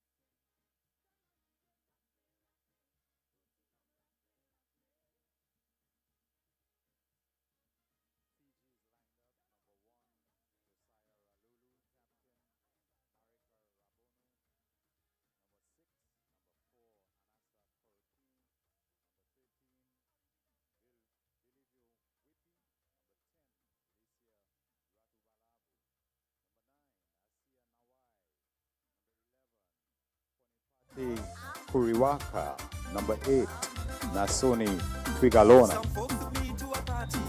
number 5, Nicola Kumbituya, number 2. Versus South Africa 1 and 2, and if we can say much, this is going to be the greatest, the mouth-watering group encounter so far. I'm Kelson Figaro alongside Leah Kentiba. Leah, these teams are super excited, and we gotta look out for big rugby action from these two teams. Yes, Kelson, I do agree with you with that. This game is going to be really exciting to watch. South Africa have no choice but to try to win this game to be in the gold medal finals. Look out for the number 1 the captain for Fiji, Valulu. He's been leading from the front. Look out for the number 8 as well, Tuigaloa. He's been excellent in the air. And also Rabuno, the number 6, and the Y. He's no slouch to the try line.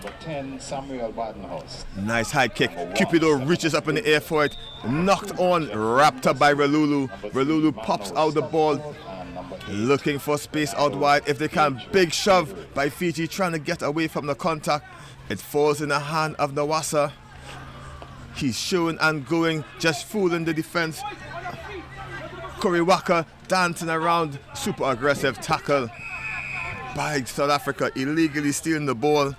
And Fiji get a quick tap of the ball, and Fiji is reaching over for the line. The referee signals held up, and great effort by Ravui Wasa, reaching for the line just a bit short, and it's been breathtaking stuff, just under a minute in this game. There's a really good passenger play by Fiji there using their hands. However, watch that defense from South Africa, which has been excellent so far within this game.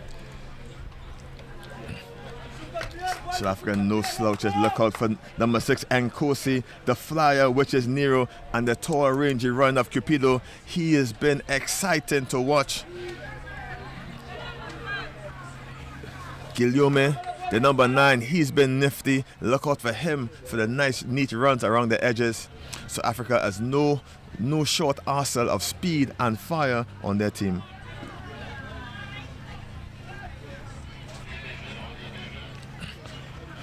Pick and go, no one at home. South Africa clear their lines.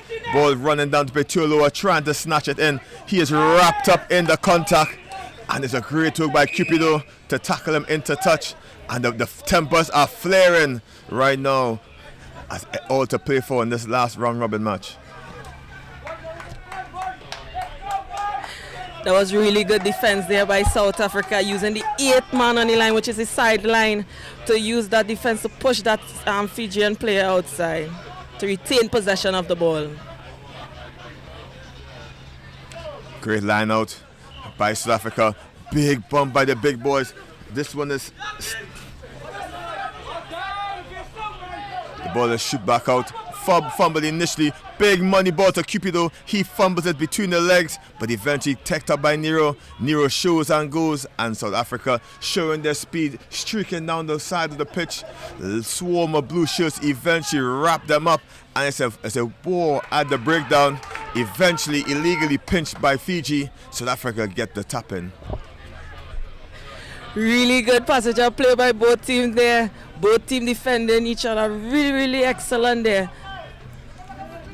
Guillaume losing his footing. Fiji over the ball expertly, and they win the penalty. Just Nalasi gets it going. It's breathtaking stuff.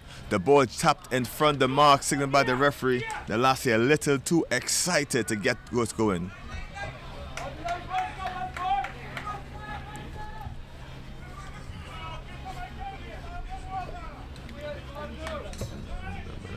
Nawai is going to get us underway. He's going to clear his lines and move to the set piece, kicking into the wind.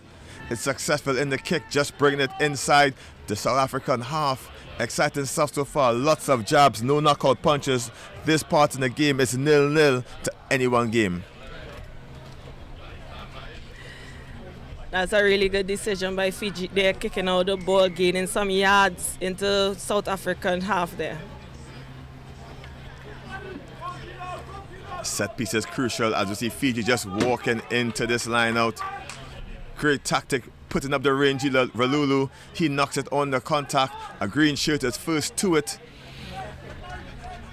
And South Africa on the attack, trying to get the ball out to Nero. He shows, he dinks it through. It's a foot race, and who is on it but a green shirt? And South Africa trying to get themselves in, but Tui Galoa wraps up his opposite number. That's Deirdrix, and Deirdrix is bundled into touch. Fiji just get away with that one. Excellent tactic by putting the ball on the boot. That was something expected from South Africa. Even their senior men, which is known for the kicking side. This Youth Commonwealth Games have boosted lots of stars for South Africa. Stefan Gans, one of the last ones who are on the circuit. Charged down by Cupido. Can he get the bounce right for him? Dive on the line. Green bodies on the floor. And they're going to convert with the AR and in goal for this one. Great effort by South Africa. Charged the ball down, and Cupido was rapid to this one.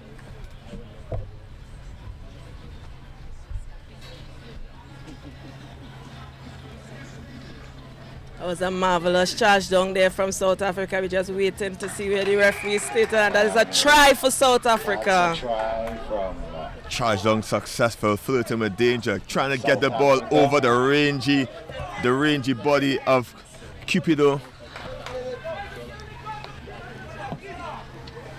South Africa get themselves just to the right. The score is 5 points to 0 in favor of South Africa. South Africa hits first in this one. Takes them to 5.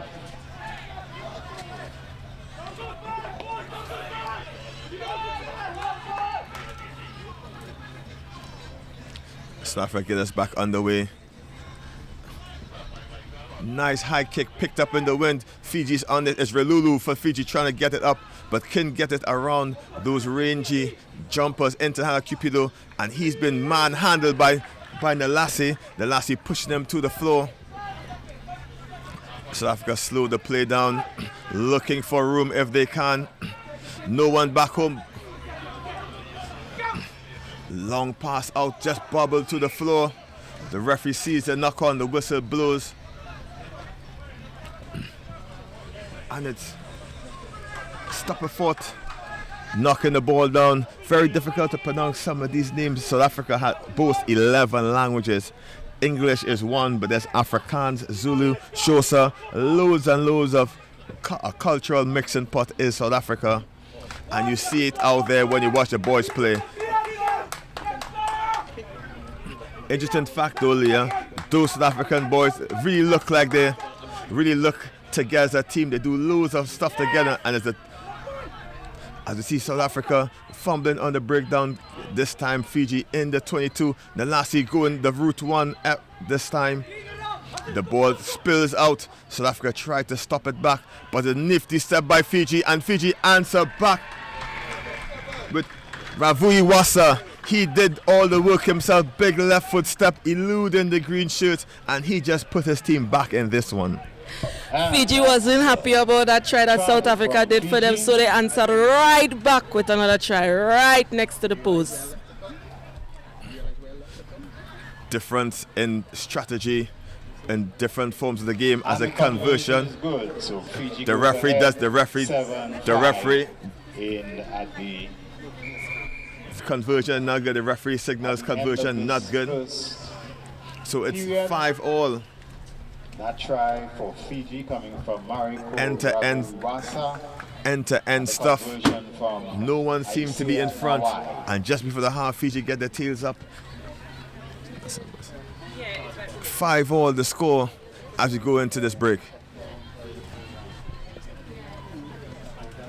So it's Fiji 7 from 1 try and 1 conversion. South Africa 5 from... Leah, this is the match we expected. End-to-end stuff. Everyone's out there really doing their hardest, and great effort in attack and defense by these both teams.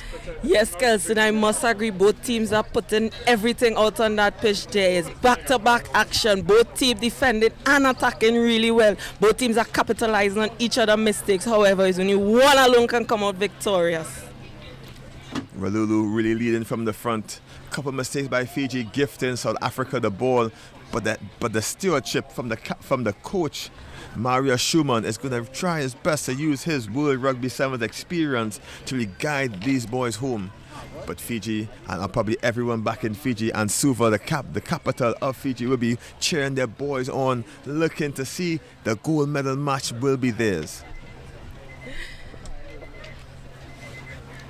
Just remember, last game in the round robin action, points is important as Fiji undefeated so far. South Africa trying to change that fact, because if South Africa are successful, it'll be 1 win for South Africa, 1 loss for South Africa, 1 loss for Fiji, and 1 loss for close rival Scotland.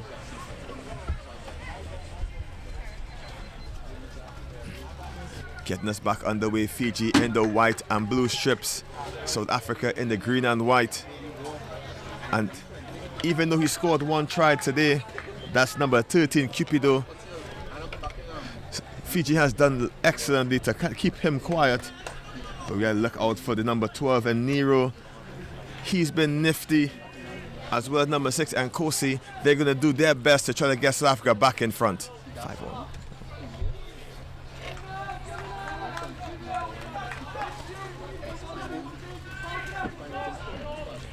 Guillaume is the number 9 is going to get us back underway for this second half. 5-all the score. kicks it nice and high. Tuigaloa is under it. One bounce into touch. It's Fiji ball, and he was expertly done there, just leaving the ball because he would have been smashed by stop foot if he didn't.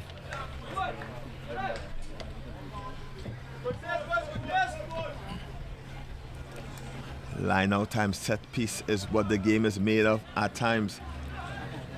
It's now wide gonna get us back underway as Fiji walk into the line out. Gonna try the tall, rangy Ralulu.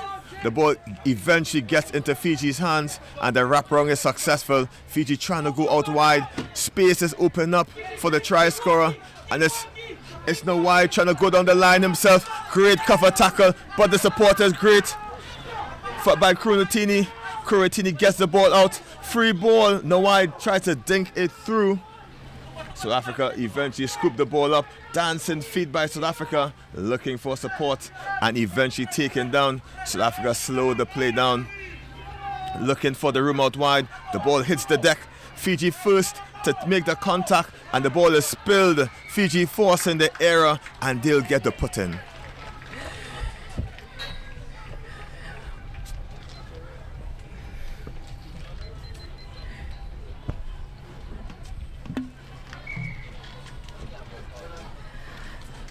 That was excellent passenger play by both players there, with both teams there. Both teams have been doing excellent job. That was an excellent fielder play there by Fiji with the offload. That is the Fijian flair that you're seeing.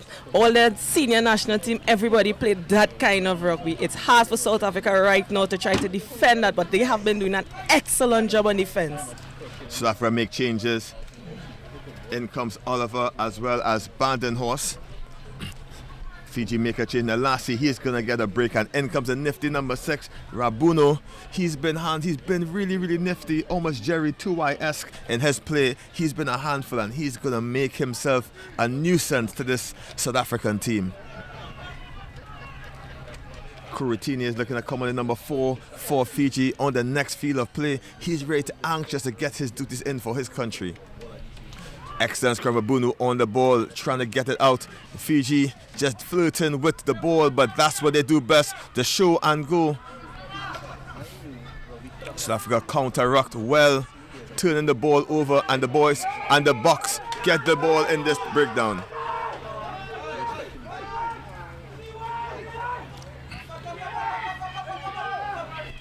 Great long pass, and South Africa's off to the races.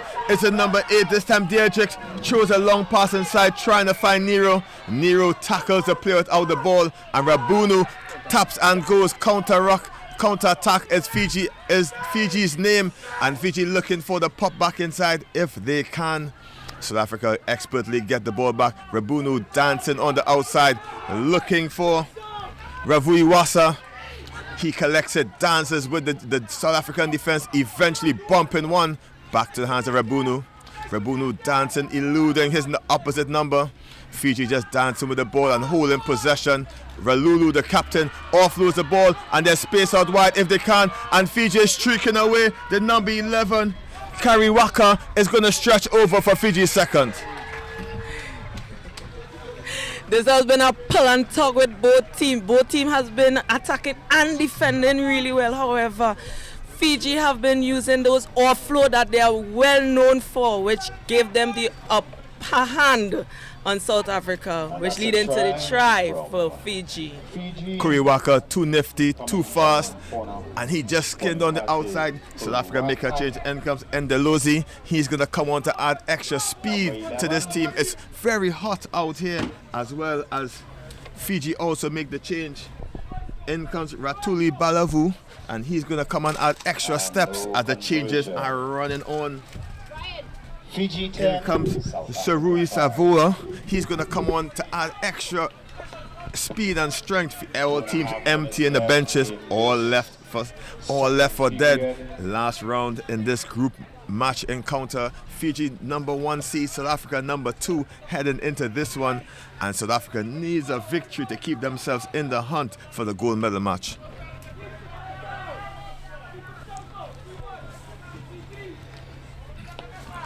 Score 10 points to 5 in favor of Fiji. Undefeated so far in this tournament, as Kurutini gets us back under a nice high kick. taken expertly by South Africa. He steps one. Fiji intercept Kuritini doing the great work. It's knocked back, says the referee. Eventually, AL comes in to the rescue of South Africa. Fiji was off to the races if they didn't get that one, and be a scrum down to the boys in green.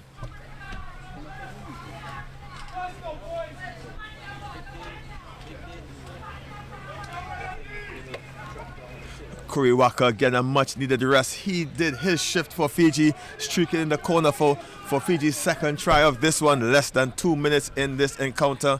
South Africa need to get a score on the board. Jostled by the defense, and Rabunu did all he can, and it's basically a gift in the mouth or in the hand, for Fiji, and they are up 3 tries to 1. South Africa just winning that rock there. However, Fiji just capitalized on South Africa's mistake. Rabunu coming off the bench, doing all he can, pressuring South Africa, and he got the reward for the try in between the sticks.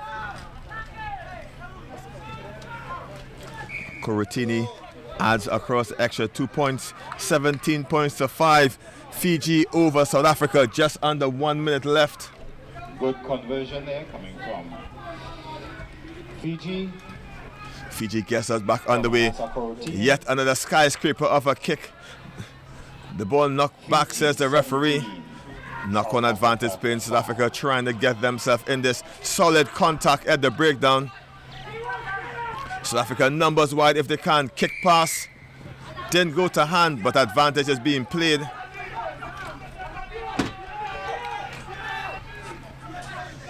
And Nero's going to get us back underway. Looking for support into the hands of his scrum off. And big hit by the referee. High tackle signal. The player just slipped in the contact. Nero gets us back underway. Looking for the speed out wide. Doesn't go to hand. And Lozi does well to get it with the foot. And he bumps off one. And he's looking for support. But wrapped up by Rabunu. Rabunu eventually gets him to the floor. South Africa looking space out wide if they can use it. Gilumi steps one, looks to pop it back inside and knocked down in the contact, and Fijian player Rabunu is off to the races. He'll be sitting down for 2 minutes on the bin. He'll have no further part to play in this one. South Africa take it quickly, go back in, big bump. All playing time is almost expired. Penalty again, not releasing, and it's all but done for South Africa. May not be able to get back in this one, just save and face. South Africa trying to utilize the ball out wide. Eventually it gets to Nero, and he walks across for South Africa's second. That was great passage of work there from both teams. However, South Africa kept possession of that ball for a lengthy period there, causing Fiji to make a mistake where they went high and got a yellow card, which gave them the overlap on the outside, which was easy to execute and be able to get that try. A little bit too late for South Africa. 17 points to 10 the score.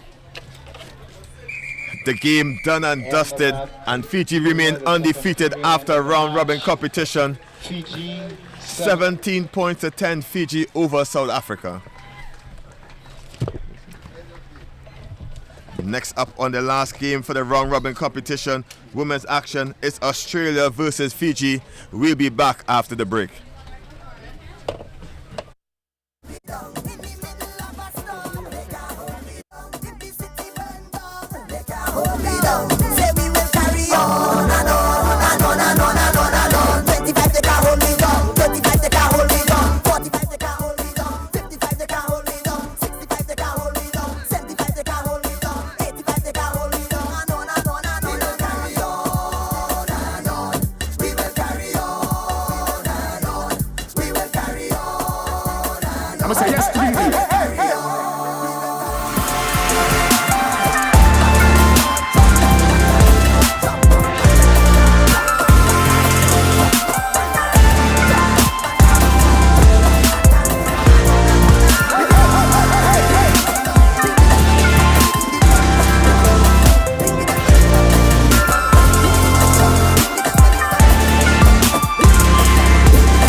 So at the end of that match, which brings us to the end of the men's competition, the fifth round, to the round of the women's competition, Australia and Fiji. Let's hear it for them.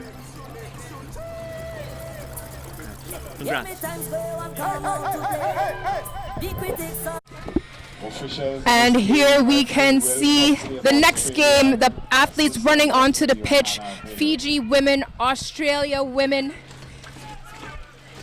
Good early morning to everyone watching in Oceania. It is the wee hours of the morning across there, but I know that you are up and watching your teams compete. I'm Maria Thomas here with Robert Stone, bringing you the last match in the first half of the day. Yeah, we're last game before we reach that dangerous medal round. These teams have put it all out there. Australia remaining undefeated. Fiji want to put their intentions down. So much pressure in these situations. These young athletes are performing so incredibly well.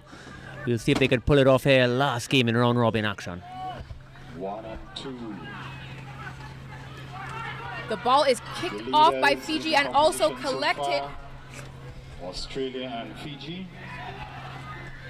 That's Tonono, who was quick to retrieve the ball off the Fiji kickoff. Little consultation between the referees. Referee calls a knock on. There will be a scrum right in front of Australia's try line. A rare error there from the Australian kickoff. Allows the Fijian player to take it all the way down to the 5-meter line, able to force that turnover right before, but the coach is going to be livid with that. Not the start he wanted. Very interesting to see how they get out of this situation. Australia get the ball out clean. They've passed it down the line, but now they found space through the middle. That's Davis barreling up. And she is going to do it all on her own. A full pitch run from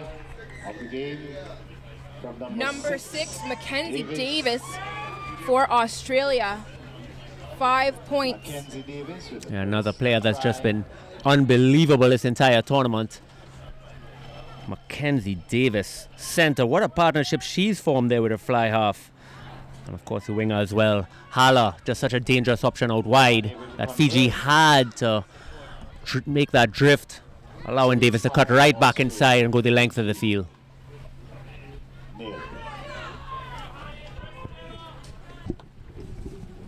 The teams are back in position. Australia kicking off to Fiji.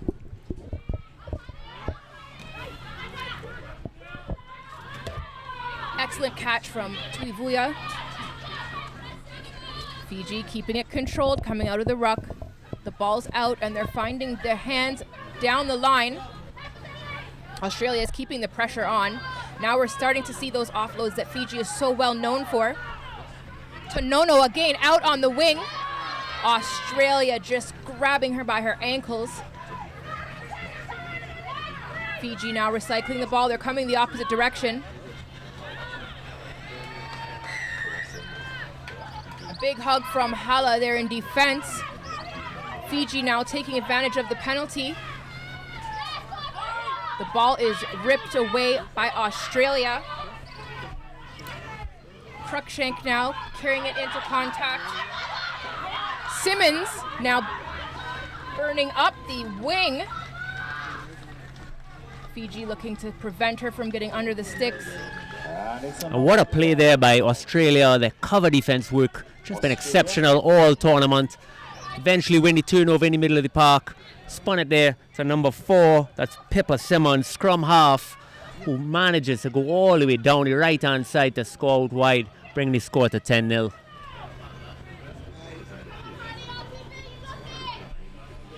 Try coming there from Piper Simmons. Huge thank you to all of the ball retrievers who have been doing such great work, making sure that these conversion kicks can be made in a good timing, and the ball already ready at the center. Excellent conversion kick, 2 more points. bringing the scoreline 12-0 in favor of Australia over Fiji. Yeah, Australia has been so dominant in this tournament, but Fiji really came out here looking to put their marker down. One of the players has been dominating on the wing, but cover tackle work has been so great. And here's Fiji again. Naliva taking that into contact. Referee handing out a yellow card to number 1 for Australia. And Fiji getting ready to restart now. They have the overlap, 7 players to 6 with Australia. 1 player down with a yellow card. Australia trying to rip the ball, was held on by Fiji, so it's turned over. Australia now looking for some space. They may have found it on the wing with their number 7. That's Hala bending the corner. She looks for the sticks, but she says she'll take the 5. Touches it down. Yeah, what a play there by Australia to adjust after that yellow card to number 1. That's Heidi Dennis who had to come off. But with Fiji with the man advantage, opted to try to truck it right up the middle. Australia able to adjust, make the tackle, counter, stole the ball, spun it to the left. And who else but Hala to finish it off. Another try for her. She's had great 3 days. Putting her name up there for national selection, no doubt. Unable to convert, so it's 17. 17 points to 0 in favor of Australia over Fiji. We are still in the first half of this match. Australia kicking off now to Fiji. They found a spot they like on the pitch. Great catch from Tuivuya. She finds her support. That's the Kuyavalu who takes it into contact, draws the penalty.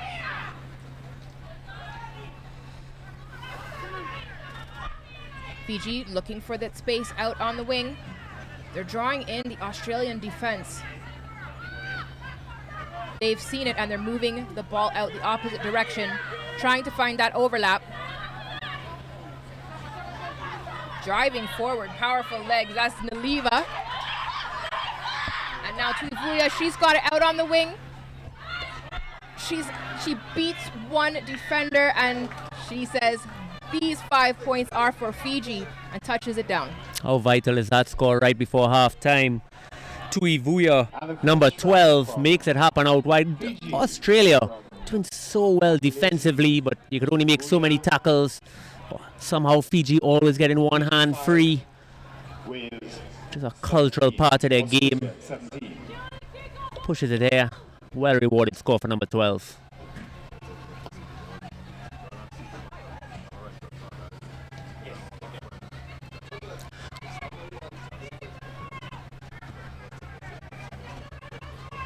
Score remains 17 points to 5. Australia leading over Fiji. Fiji now kicking off to Australia. If Australia will want to increase the points differential, we can see Fiji lined up in defense. Lots of time left in this game. Fiji can do something even in this first half. What a difference that'll be, but they've got to stop Australia now. Fiji putting pressure on Australia, but they've found an overlap. That's Dennis with the ball. Great teamwork from Jin with the assist. Dennis putting another 5 points on for Australia. Yeah, she just a second returned from that yellow card, instantly comes back on, and you see her influence on this team. She has been massive. There's always a little bit of pressure after a timeout to come out and really feel you've made up. We are now at the halftime. The score is 24 points with a successful conversion to Australia, 5 points to Fiji. Yeah, this tournament has been outstanding. All the teams playing each other going into that playoff game. This is exactly what Fiji would want right before the playoffs there, getting a taste. Australia just so dominant. Can anyone stop them? Well, we're going to find out very soon. Still a lot of time though. Fiji coach calming them down, speaking no rush, knows that they have time on the board. One quick try could change the complexion of this game, and of course the playoff implications. Australia, same level of confidence. They have such a deep bench as well. Are they going to look to make some changes, keep some fresh legs for the finals? Well, we're about to find out. As you can see, 3 huddles in the pitch. Fiji, Australia, and the referees. Referees, the MVPs, making sure that the games play fairly, smoothly. Also doing a great job making sure to communicate with these players. Again, this is the Commonwealth Youth Games. The quality of rugby we're seeing here makes us forget how young these players are, but they are indeed developing and looking to continue their rugby careers, moving on, representing their senior national teams. Of course, this is possibly a first national cap for many of them. Such an honor to represent their respective countries. Yeah, it's been really great seeing these referees, this whole fraternity working together, incorporating a lot of the local refs as well. Such a growing opportunity for our fraternity, and you're seeing the influence, seeing the professionalism that is required to have a tournament at this level.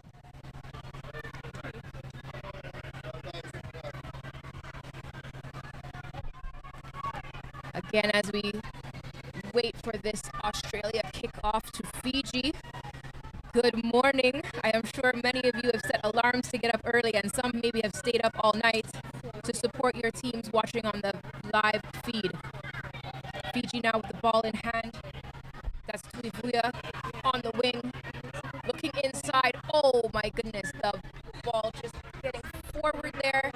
It's knocked forward, says the ref, so it's a scrum in favor of Australia. They will be happy to have a scrum now just inside Fiji territory. Yeah, Fiji playing with intentions. They want that early score. They think they could get back into this game. So they might have forced it just a little bit, but it is in nature. So many times it comes off, I can't blame them. But it gives Australia a great scrum right in the Fiji half. Australia using the line, looking for space. That's Hala, and she finds a space. She had her support. How many times have we called her name today? Hala and Hills working really well out there on the wing. Pulling the Fiji defense and keeping their options open. And that has been very successful, resulting in another try just now for Hala.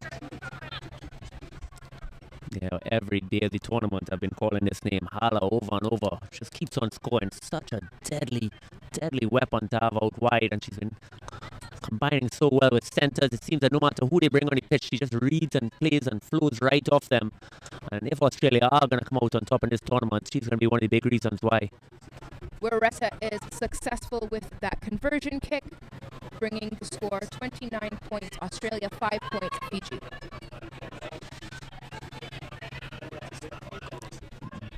Fiji now firing off that ball. Great work. Australia with the pressure. They've turned it over. Australia looking for space, but the ball is kind of bubbling around, not making it to hand. Now, Australia's number 9, Burke, she's got it in hand, and she finds, well, they've actually had a great teamwork there, resulting in the try. It was finally Warretta who touched it down, but it definitely made it through some Australian hands there to avoid the Fiji defense. Yeah, very, very impressive there. Hills actually was one who came up defensively on the wing there for Australia, applied so much pressure for Fiji, managed to get that turnover, spun it back, and again Dennis makes that break on the right hand side, gets her hand free, inside pop, the Sporting player who scored again, and Australia starting to push away a little bit. Doesn't look like they got the conversion, so it looks like the score remains 36-5 in favor of the Golden Girls.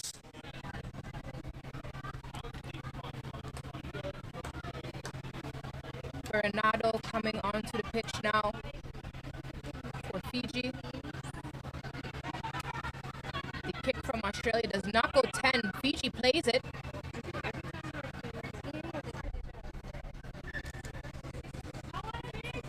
There was a knock forward from Australia.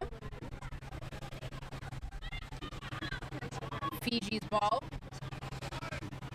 Yes, referee just marking out the for the scrum. Fiji had made a couple of changes. Fresh legs coming onto the pitch and getting in position for this scrum. Yeah, so important. Again, the coaches step up now. One more big game coming up. Sagati putting in the ball for Fiji. Big drive from Australia. Ref says in and out, so she's going to take the scrum again.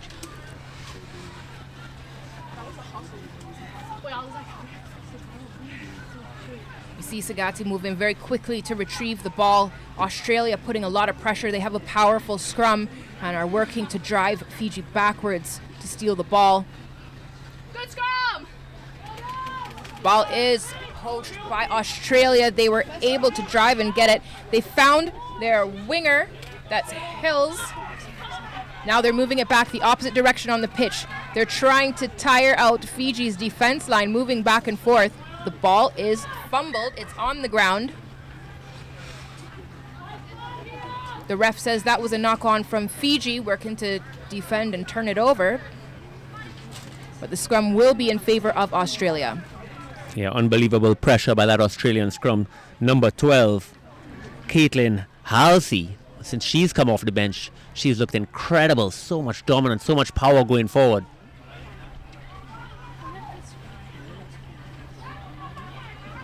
Fiji, great hands keeping the ball without dropping it, but it did end up being a forward pass. That means another scrum. We saw this in previous games as well. The pack working really hard in these sevens matches. A lot of scrum work. Really great play from the forwards. Of course, this all to open up opportunities for the backs to work their magic. And here we see Hala coming down again.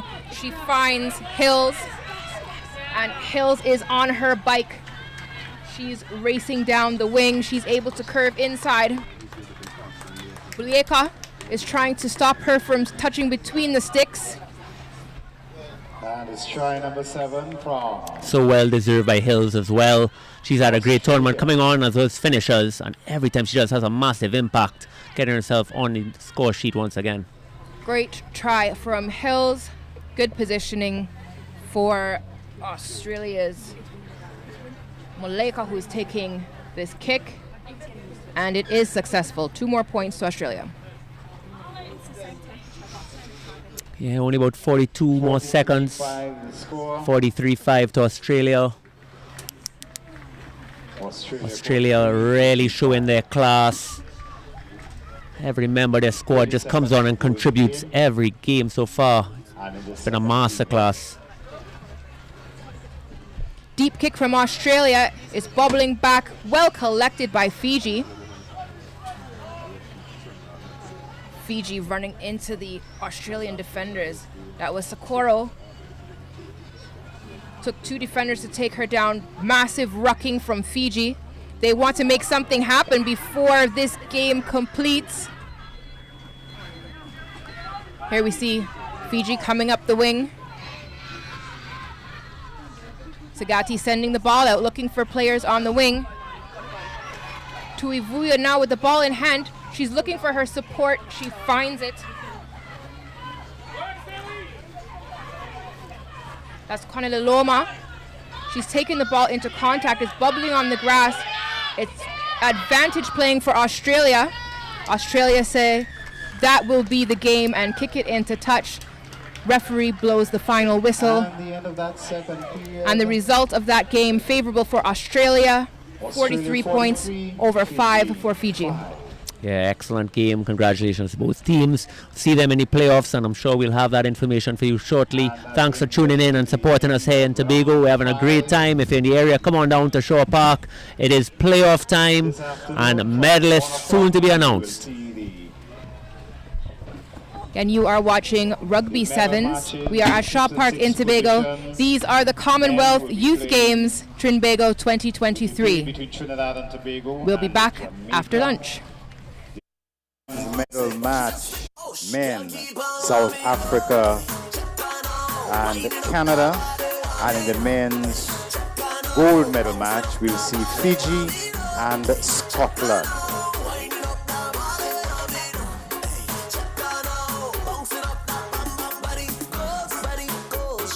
Reese, she a boss. If you know, then you know. Body clean, body on, body goes, she a beast.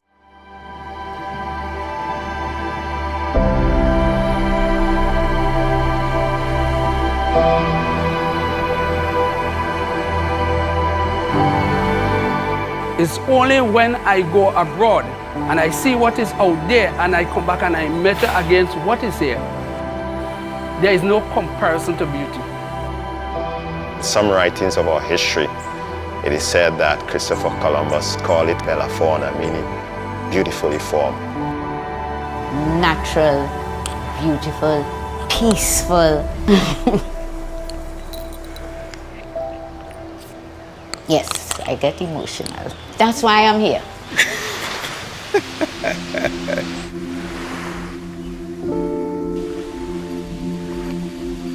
One of the fascinating things about nature, there is always something new, and especially in the tropics where there's such wide diversity, persons can experience and have the awe associated with some of the beaches we have, aquatic life we have, some of the fascinating birds we have within a day, within a short period of time.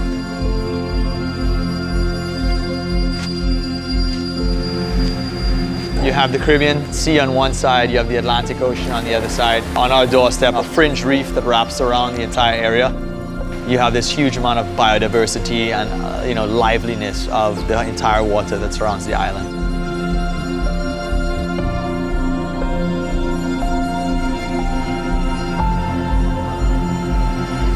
We also do bioluminescent nighttime tours, which are like an escape into the deep, dark secrets of this, glowing phenomenon. It's like this almost cosmic effect. It's just something to be seen.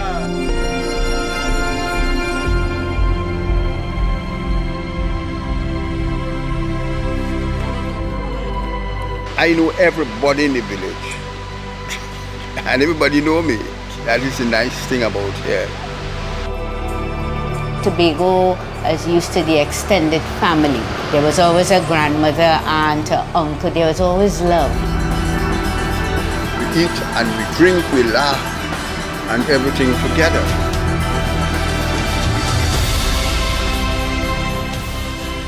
Tobago, in one word to me, beautiful.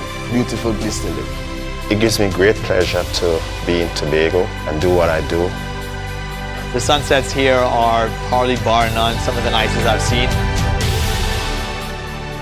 I would describe Tobago of one of the clean, serene, and the best place that anyone could come. Be easy, be happy, and have a good time. There is nothing to compare to.